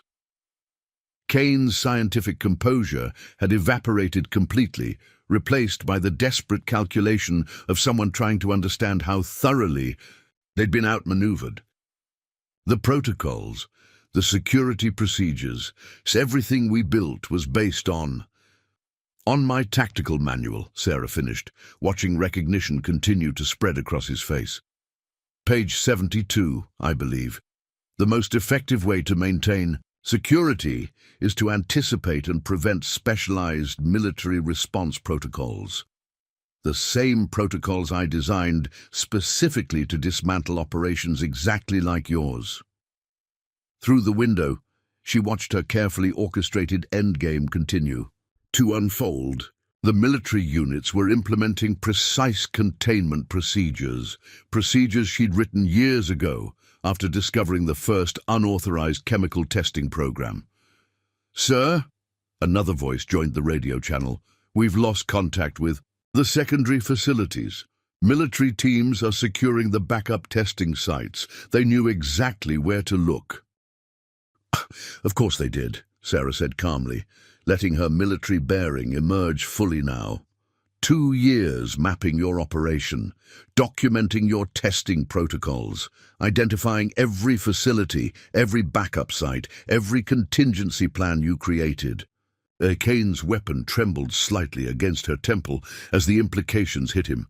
The resistance network, The farmers, the store owners, the community leaders. They were all carefully positioned assets, Sarah confirmed, her voice carrying the quiet confidence that had once coordinated international military operations. Each one placed exactly where they needed to be. Each random incident designed to expose another piece of your chemical weapons program. Through the window, she caught Michael's signal. Their surveillance systems had detected more specialized units arriving, teams she'd once trained, now implementing the very protocols she'd designed to dismantle unauthorized weapons testing. "Sir," Thompson's voice shook audibly, "these military units, they're not just containing us, they're systematically dismantling our entire operation, like they had a complete blueprint of everything we built." "They did," Sarah said softly, watching Kane's growing realization that he'd completely misread his situation. "Every security measure you implemented, every contingency you planned, every response protocol you developed, all based on the tactical manual I wrote. The manual that taught you how to protect against exactly the kind of exposure operation I designed to take you down." Kane's composed scientist persona had cracked entirely now, revealing the terrified understanding of someone who'd unknowingly challenged a superior strategist. "The architect. The ghost. You've been playing us from the beginning."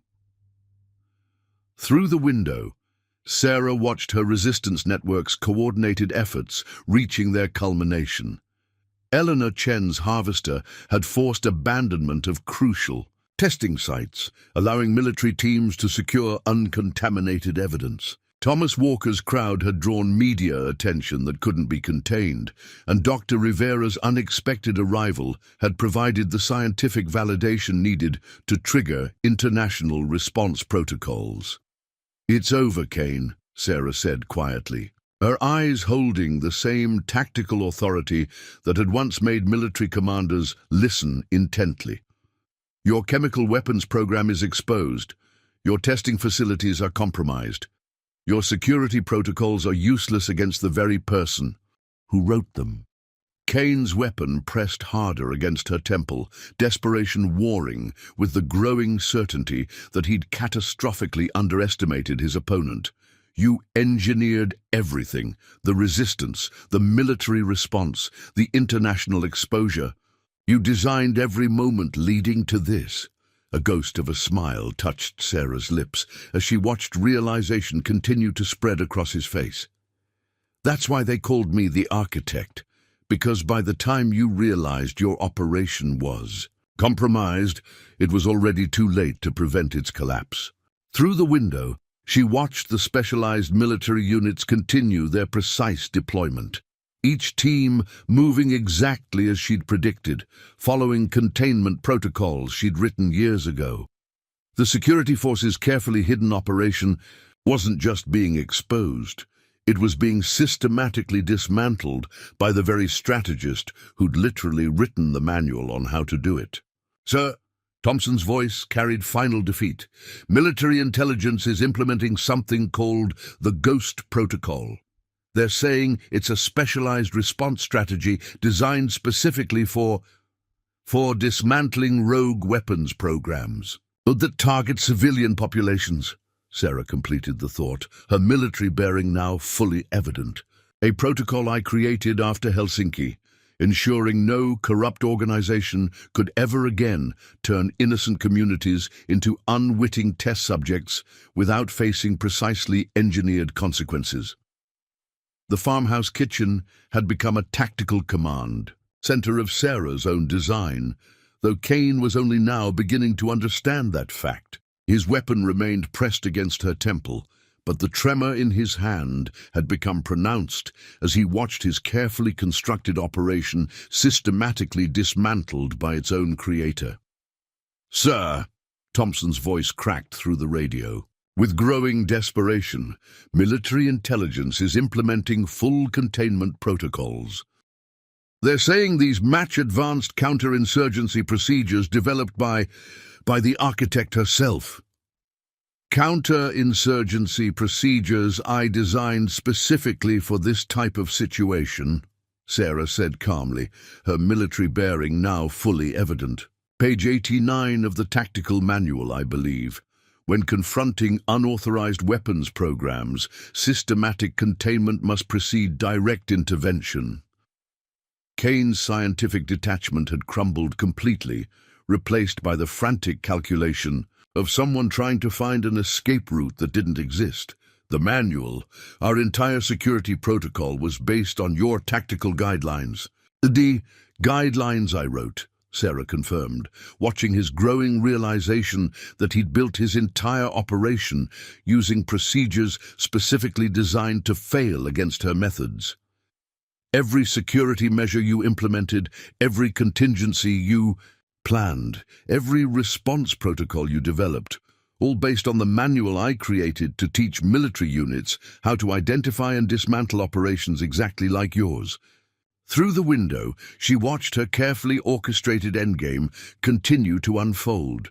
The military units were implementing precise containment patterns she'd developed years ago after discovering the first unauthorized chemical testing program targeting civilian populations. "Sir," another voice joined the radio channel. "We've lost contact with all secondary facilities. Military teams are securing the backup sites. They know all our contingency locations." "Of course they do," Sarah said softly, letting her quiet. Authority filled the room. 2 years mapping your operation, documenting your testing protocols, identifying every facility, every backup site, every emergency procedure you created using my own tactical manual. Kane's weapon trembled against her temple as the full implications hit him. The resistance network, the farmers, the store, owners, the community leaders, they weren't just gathering intelligence. They were positioned assets, Sarah confirmed, her voice carrying the same command presence that had once coordinated international military operations. Each one placed exactly where they needed to be, each random incident designed to force you into revealing another piece of your chemical weapons program. Through the window, she caught Michael's subtle signal. Their surveillance systems had detected more specialized units arriving. Teams she'd once trained, now implementing the very protocols she'd designed to dismantle unauthorized weapons testing. "Sir," Thompson's voice shook with genuine fear now, "these military units, they're not just containing us, they're systematically dismantling our entire operation, like they're following a precise blueprint." "They are," Sarah said calmly, watching Kane's growing understanding that he'd completely misread his situation. "The same blueprint I created to expose and dismantle rogue weapons programs. The same procedures I designed after Helsinki to ensure no corrupt organization could ever again turn innocent communities into unwitting test subjects." Kane's composed scientist persona had shattered entirely, revealing the desperate realization of someone who'd unknowingly challenged a superior strategist. Everything, the quiet resistance, the perfectly timed distractions, the military response. You engineered all of it. Through the window, Sarah watched her resistance networks, coordinated efforts reaching their culmination. Eleanor Chen's harvester had forced abandonment of crucial testing sites, allowing military teams to secure uncontaminated evidence. Thomas Walker's crowd had drawn media attention that couldn't be contained, and Dr. Rivera's unexpected arrival had provided the scientific validation needed to trigger international response protocols. "It's finished, Kane," Sarah said quietly, her eyes holding the same tactical authority that had once made military commanders follow her orders without question. "Your chemical weapons program is exposed, your testing facilities are compromised, your security protocols are useless against the very person who wrote them." Kane's weapon pressed harder against her temple, but his hand shook visibly now. "You designed everything. The resistance, the military response. The international exposure. You orchestrated every moment leading to this. A ghost of a smile touched Sarah's lips as she watched realization continue to spread across his face. That's why they called me the architect. Because by the time you realized your operation was compromised, the framework for its complete dismantling was already in place. Through the window, she watched the specialized military units continue their precise deployment. Each team moving, exactly as she'd predicted, following containment protocols she'd written years ago. The security force's carefully hidden operation wasn't just being exposed. It was being systematically dismantled by the very strategist who'd literally written the manual on how to do it. "Sir," Thompson's voice carried final defeat. "Military intelligence is saying. They're saying we built our entire security protocol using the architect's own tactical manual. We've been following procedures she designed specifically to fail. Against her methods." The morning light in Sarah's farmhouse kitchen had taken on an almost tactical quality, highlighting the complete transformation of power dynamics between captor and supposed victim. Kane's weapon still pressed against her temple, but his hand shook with the understanding that he was the one truly trapped. "Sir," Thompson's voice carried pure defeat through the radio. "Military intelligence is implementing something called Operation Checkmate. They're saying it's a specialized containment protocol designed by the architect specifically for systematic dismantling of unauthorized weapons programs." Sarah completed quietly, her military authority now fully evident. "A protocol designed after Helsinki to ensure that when chemical weapons operations targeting civilians were exposed, they couldn't escape or destroy evidence." Kane's scientific composure had dissolved entirely, replaced by the desperate calculation of someone searching for an escape route that didn't exist. The backup protocols, the emergency procedures, even our evacuation plans. "All based on the tactical manual I wrote," Sarah confirmed, watching his growing realization that every security measure he'd implemented had been designed specifically to fail against her methods. Page 156, I believe. "Emergency protocols must account for all possible containment scenarios. Though you missed the subtle implication, they were designed to account for them by failing systematically when faced with the correct countermeasures." Through the window, she watched her carefully orchestrated endgame reach its final stages. The military units were implementing precise containment patterns, each team moving with the coordinated efficiency she'd drilled into them years ago. "Sir," another voice joined the radio channel, "we've lost access to all emergency exits. Military. Teams have secured every escape route.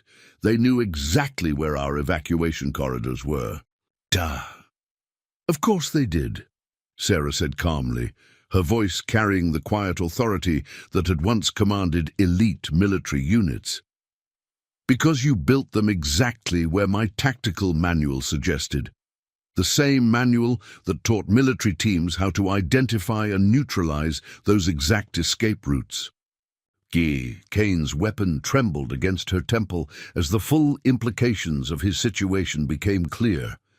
The resistance network, the military response, the international exposure. You didn't just plan this. You designed it like an architect designs a building, Sarah finished, letting her strategic expertise show fully now.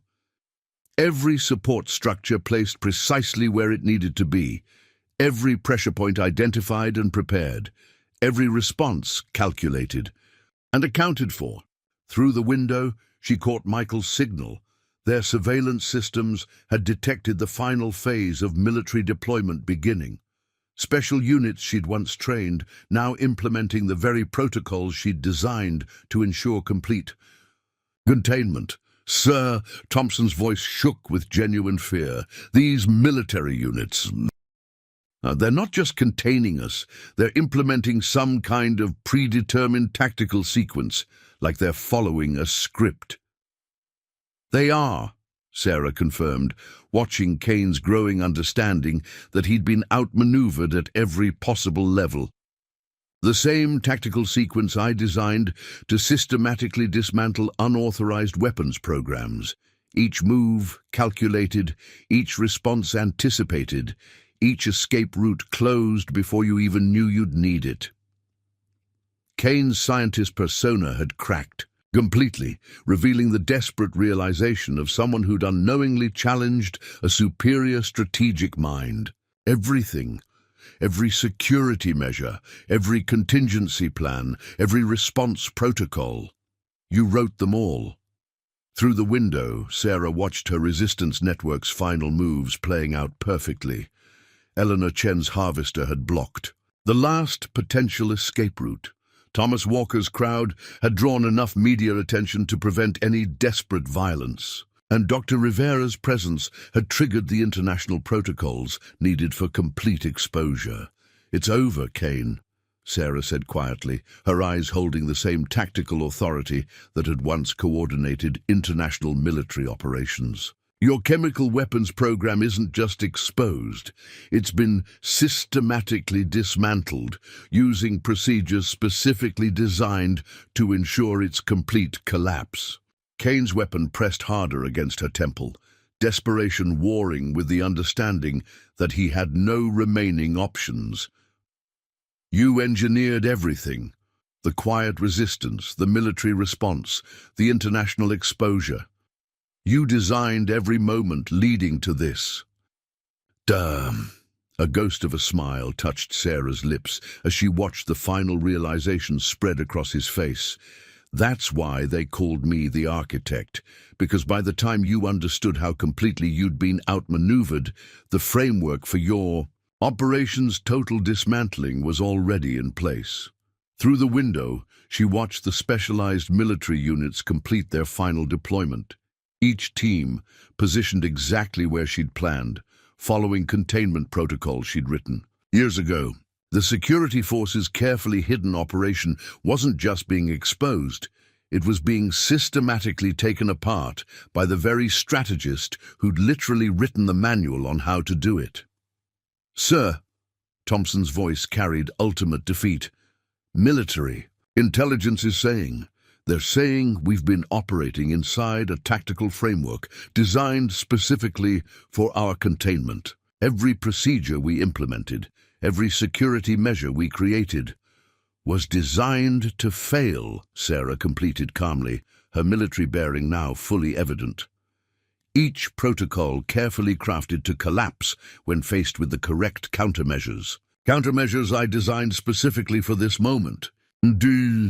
The farmhouse kitchen had become an intersection of past and present, with Sarah's military expertise finally emerging fully as Kane's desperate situation became clear. Through the window, the morning sun illuminated multiple layers of approaching military teams, each one implementing containment protocols she'd designed years ago with precise, practiced efficiency. "Sir," Thompson's increasingly frantic voice crackled through the radio, "CIA counter-chemical operations teams are moving in. They're implementing some kind of classified containment protocol we've never seen before." A ghost of a smile touched Sarah's lips. The CIA teams were using procedures she'd developed specifically for this type of situation, though, of course, Thompson couldn't know that. Every layer of their response had been carefully engineered for maximum psychological impact on the security force's leadership. "You really should have checked those tactical manuals more carefully," Sarah said quietly, her voice carrying the calm authority that had once commanded elite military units, "especially the sections about psychological preparation for enemy force dissolution." Kane's weapon pressed harder against her temple, but his hand shook noticeably now. The composed scientist had vanished entirely, replaced by someone beginning to understand just how completely they'd been outmaneuvered. The manuals, the security protocols, Everything we built was designed specifically to fail, Sarah confirmed, watching his growing comprehension. Each procedure carefully crafted to collapse when faced with the correct countermeasures. Countermeasures I wrote into the original tactical guidelines, knowing someone would eventually try to use them for unauthorized weapons testing. Through the window, she caught Michael's signal. Their surveillance systems had detected more specialized units arriving. Teams she'd once trained, now implementing the very protocols she'd designed to ensure complete containment of chemical weapons sites. "Sir," another voice joined the radio channel, "military intelligence is reporting. They're saying our entire security infrastructure matches patterns from something called Operation Ghost Protocol, some kind of specialized response strategy designed for systematically dismantling rogue weapons programs that target civilian populations," Sarah completed calmly.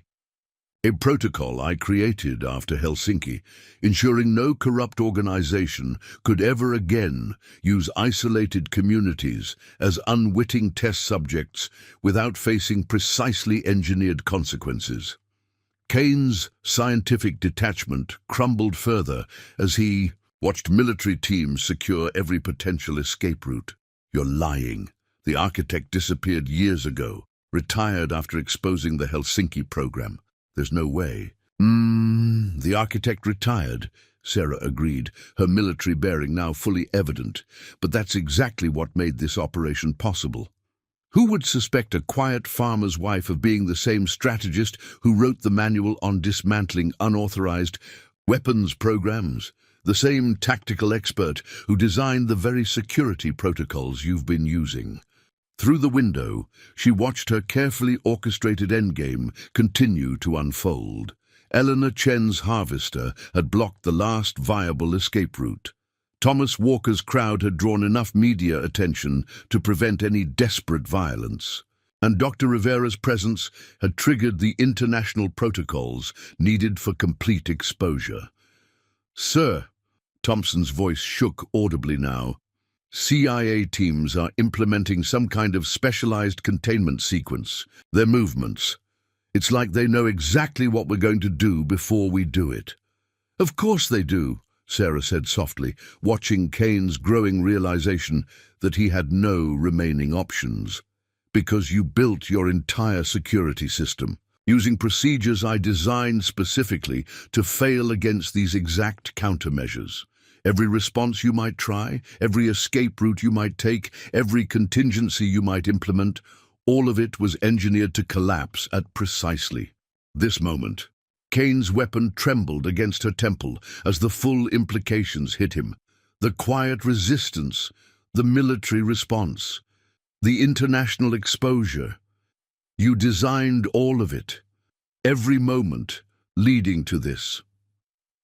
A calm smile touched Sarah's lips as she watched understanding continue to spread across his face. "That's why they called me the architect, because by the time you realized how completely you'd been outmaneuvered, the framework for your operation's total dismantling was already in place." Through the window, she watched the specialized military units complete their final deployment, each team positioned exactly where she'd planned, following containment protocols she'd written years ago. The security forces carefully hidden. Operation wasn't just being exposed, it was being systematically dismantled by the very strategist who'd literally written the book on how to do it. "Sir," Thompson's voice carried final defeat, "military intelligence is saying... They're saying we've been operating inside a tactical framework designed specifically for our containment. Every procedure we implemented, every security measure we created, was meant to fail," Sarah completed calmly, her military authority now fully evident. Each protocol carefully crafted to collapse when faced with the correct countermeasures I designed specifically for this moment. The morning sunlight painted long shadows across her farmhouse kitchen as Sarah watched Kane's world collapse around him. Sometimes, victory required more than careful planning. It required understanding exactly how your opponent would react when they realized how completely they'd been outmaneuvered. The ghost of a smile touched her lips as she prepared for the operation's final phase. Some battles were won not through direct confrontation, but through carefully orchestrated revelation of truth. The security force was about to learn why military strategists had once called her the architect. Because every protocol, every response, every moment of their exposure had been precisely engineered for maximum effect. The tension in Sarah's farmhouse kitchen had reached its apex as Kane processed the full implications of his situation. Through the window, the morning sun illuminated the precise deployment of military containment teams, each unit moving with practiced efficiency to implement protocols she'd designed years ago for exactly this type of operation. "Sir," Thompson's increasingly desperate voice crackled through the radio. "FBI Chemical Weapons Division is mobilizing. They're citing something called Directive 459, some kind of specialized response protocol for unauthorized weapons testing." Sarah suppressed a familiar surge of satisfaction. Directive 459. Her directive, written specifically to ensure that when chemical weapons programs targeting civilians were exposed, they couldn't escape or destroy evidence. The same protocols she'd carefully engineered this entire operation to trigger. "The directive," Kane whispered, scientific detachment crumbling as recognition dawned. "The one that reshaped military response protocols after Helsinki. The one that taught us how to identify and contain unauthorized weapons programs." His eyes widened as the final piece clicked into place. "The one you wrote." "Page 283, Sarah confirmed calmly, watching his growing comprehension. "Chemical weapons containment requires precise coordination between multiple agencies, each team positioned to prevent evidence destruction while maintaining civilian safety." Her voice carried the quiet authority that had once commanded elite military units, though you seem to have missed the subtle implications built into those protocols. Through the window, she caught Michael's signal. Their surveillance systems had detected more specialized units arriving, teams trained in implementing the very procedures she'd designed to ensure complete containment of chemical weapons sites. "Sir," another voice joined the radio channel. "Military intelligence is reporting. They're saying our entire security infrastructure was built using compromised protocols. Every procedure, every contingency plan was designed to fail," Sarah completed softly, her military bearing now fully evident. "Each protocol carefully crafted to collapse when faced with the correct countermeasures. Countermeasures I wrote into the original tactical guidelines, knowing someone would eventually try to use them for unauthorized weapons testing." Kane's weapon trembled against her temple as he watched his operation systematically dismantled, using procedures he'd unknowingly adopted from their own architect. "You engineered everything, the quiet resistance, the military response, the international exposure. You designed every moment leading to this." Through the window, she watched her carefully orchestrated endgame continue to unfold. Eleanor Chen's harvester had blocked the last viable escape route. Thomas Walker's crowd had drawn enough media attention to prevent any desperate violence, and Dr. Rivera's presence had triggered the international protocols needed for complete exposure. "Sir," Thompson's voice shook with genuine fear now, "CIA teams are implementing some kind of specialized containment sequence. Their movements, it's like they know exactly what we're going to do before we do it." "Of course they do," Sarah said calmly, watching Kane's growing realization that he had no remaining options. "Because you built your entire security system using procedures I designed specifically to fail against these exact countermeasures. Every response you might try, every escape route you might take, every contingency you might implement, all of it was engineered to collapse at precisely this moment." Kane's scientific detachment had vanished entirely, replaced by the desperate calculation of someone searching for an escape route that didn't exist. The backup protocols, the emergency procedures, even our evacuation plans, all based on the tactical manual I wrote, Sarah confirmed, her voice carrying the same quiet authority that had once made military commanders follow her orders without question. Page 156, I believe. Emergency protocols must account for all possible containment scenarios. Though you missed the subtle implication, they were designed to account for them by failing systematically when faced with the correct countermeasures. Through the window, she watched the specialized military units complete their final deployment, each team positioned exactly where she'd planned, following containment protocols she'd written years ago. The security force's carefully hidden operation wasn't just being exposed, it was being systematically dismantled by the very strategist who'd literally written the manual on how to do it. "Sir," Thompson's voice carried final defeat, "military intelligence is saying, they're saying we've been operating inside a tactical framework designed specifically for our containment. Every procedure we implemented, every security measure we created was meant to fail," Sarah completed calmly, her military authority now fully evident. Each protocol carefully crafted to collapse when faced with the correct countermeasures I designed specifically for this moment. The morning sunlight painted long shadows across her farmhouse kitchen as Sarah watched Kane's world collapse around him. Sometimes victory required more than careful planning. It required understanding exactly how your opponent would react when they realized how completely they'd been outmaneuvered. The ghost of a smile touched her lips as she prepared for the operation's final phase. Some battles were won, not through direct confrontation, but through carefully orchestrated revelation of truth. The security force was about to learn why military strategists had once called her the architect, because every protocol, every response, every moment of their exposure had been precisely engineered for maximum effect.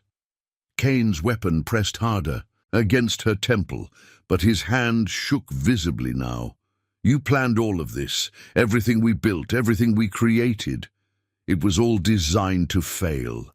"No," Sarah corrected softly, her eyes holding the same tactical authority that had once coordinated international military operations. "It was designed to expose truth, to reveal what happens when corrupt organizations try to turn innocent communities into unwitting test subjects, to ensure that the price of such actions is complete and systematic dismantling." The die was cast. The final phase of her operation was about to begin. And the security force was about to learn why some opponents were most dangerous when they appeared most vulnerable. The farmhouse kitchen had transformed into the final battleground of a meticulously planned operation. Sarah observed Kane's deteriorating composure as the full weight of his situation became apparent through the morning light streaming through her windows. The military containment teams outside continued their precise deployment, each unit moving with practiced efficiency to implement protocols she had engineered years ago. "Sir," Thompson's voice conveyed increasing desperation through the radio, "national security teams are arriving. They're implementing something called Operation Checkmate, a specialized containment protocol designed for complete neutralization of rogue weapons programs." Sarah maintained her calculated poise. Operation Checkmate, her final fail-safe protocol designed specifically to ensure that when chemical weapons programs were exposed, they would be completely dismantled with no possibility of evidence destruction or asset dispersal. "Checkmate," Kane whispered, his scientific detachment completely abandoned as recognition dawned. The protocol that reshaped military response doctrine after Helsinki, the one that established comprehensive containment procedures for unauthorized weapons testing. His eyes reflected growing horror. "The one you designed." Section 7. 3. Sarah confirmed, her voice carrying the quiet authority that had once commanded elite military units. Complete neutralization requires precise coordination between multiple agencies, each positioned to prevent evidence destruction while maintaining civilian safety and ensuring total operational collapse. Through the window, she observed Michael's signal. Their surveillance systems had detected the arrival of additional specialized units, teams specifically trained in implementing the procedures she had designed to ensure absolute containment of chemical weapon sites and the personnel operating them. "Sir," another voice joined the radio channel, "intelligence teams are reporting. They're saying our entire operational infrastructure was constructed using compromised protocols. Every procedure, every contingency measure was engineered to fail," Sarah completed with clinical precision, her military bearing fully evident. Each protocol carefully crafted to collapse when faced with specific countermeasures. Countermeasures I integrated into the original tactical guidelines, anticipating their eventual misuse for unauthorized weapons testing.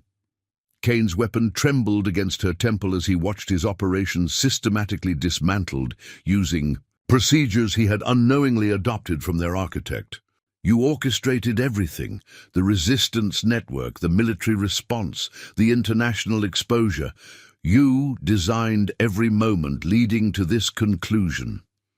Through the window, she observed her carefully constructed endgame continue to unfold. Eleanor Chen's harvester had secured the final escape route. Thomas Walker's assembled crowd had generated sufficient media presence to prevent desperate measures. Dr. Rivera's involvement had activated the international protocols necessary for complete exposure. "Sir," Thompson's voice conveyed genuine fear, "the containment teams are implementing some kind of predetermined tactical sequence. Their movements, they're anticipating our every potential response." "Indeed they are," Sarah confirmed, observing Kane's growing realization of his complete tactical isolation. "You constructed your entire security system using procedures I specifically designed to fail against these precise countermeasures. Every potential response, every possible escape route, every contingency measure, all engineered to collapse at exactly this moment." Kane's scientific demeanor had completely dissolved, replaced by the desperate calculations of someone searching for non-existent options. The emergency protocols, the backup procedures, even our evacuation strategies, all derived from my tactical manual, Sarah confirmed, her voice carrying the same quiet authority that had once commanded military operations across continents. Page 156, specifically, emergency protocols must account for all possible containment scenarios. Though you missed the crucial subtext, they were designed to account for them by failing systematically when confronted with the appropriate countermeasures. Through the window, she observed the specialized military units completing their final deployment, each team positioned precisely where she had planned, implementing containment protocols she had written years ago.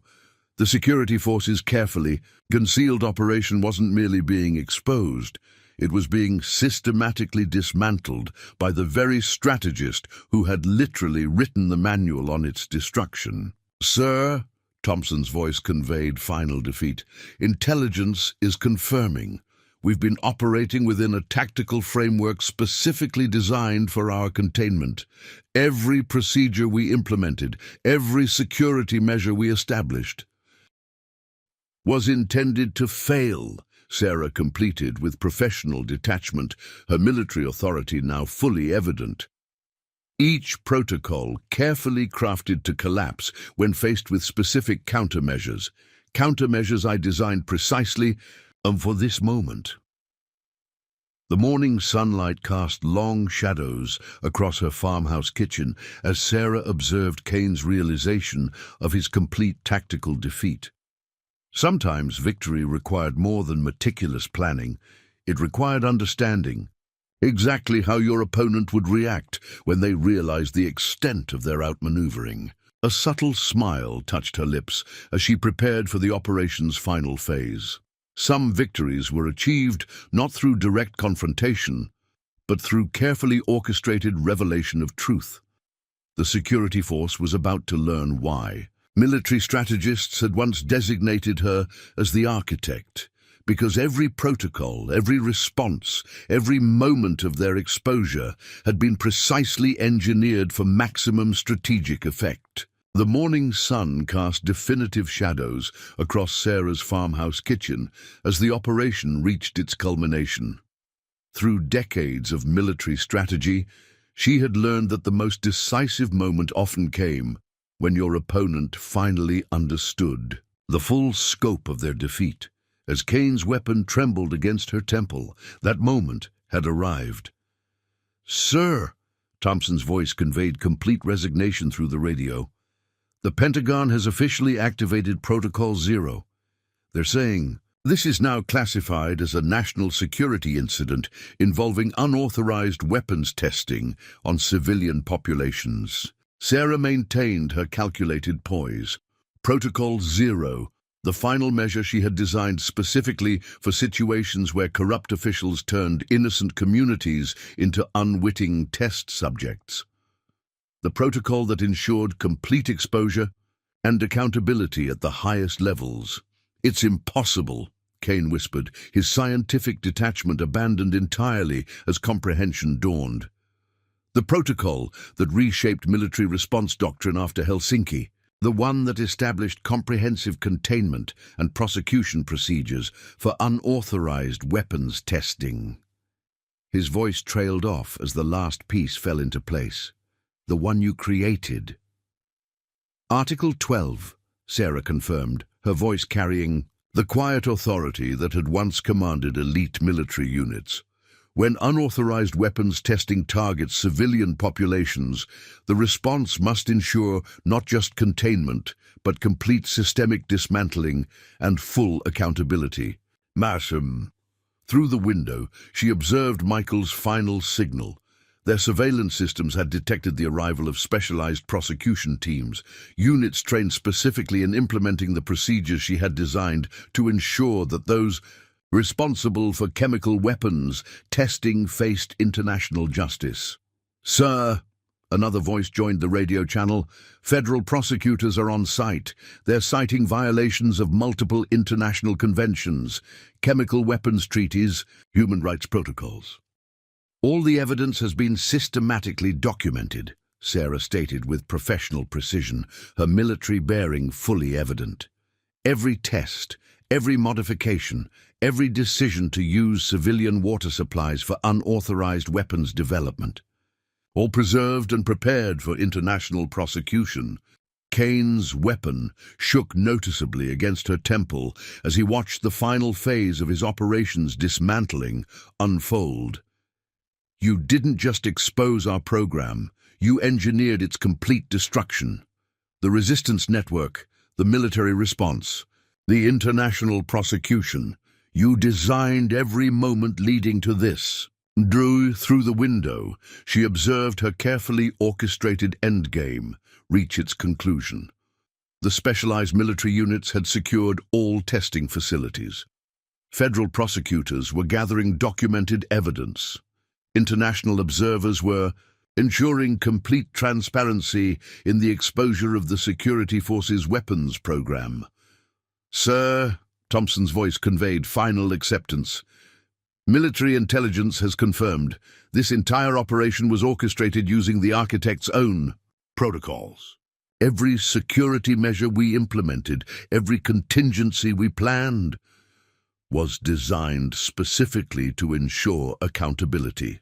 Sarah completed, watching Kane's final realization that he had no remaining options.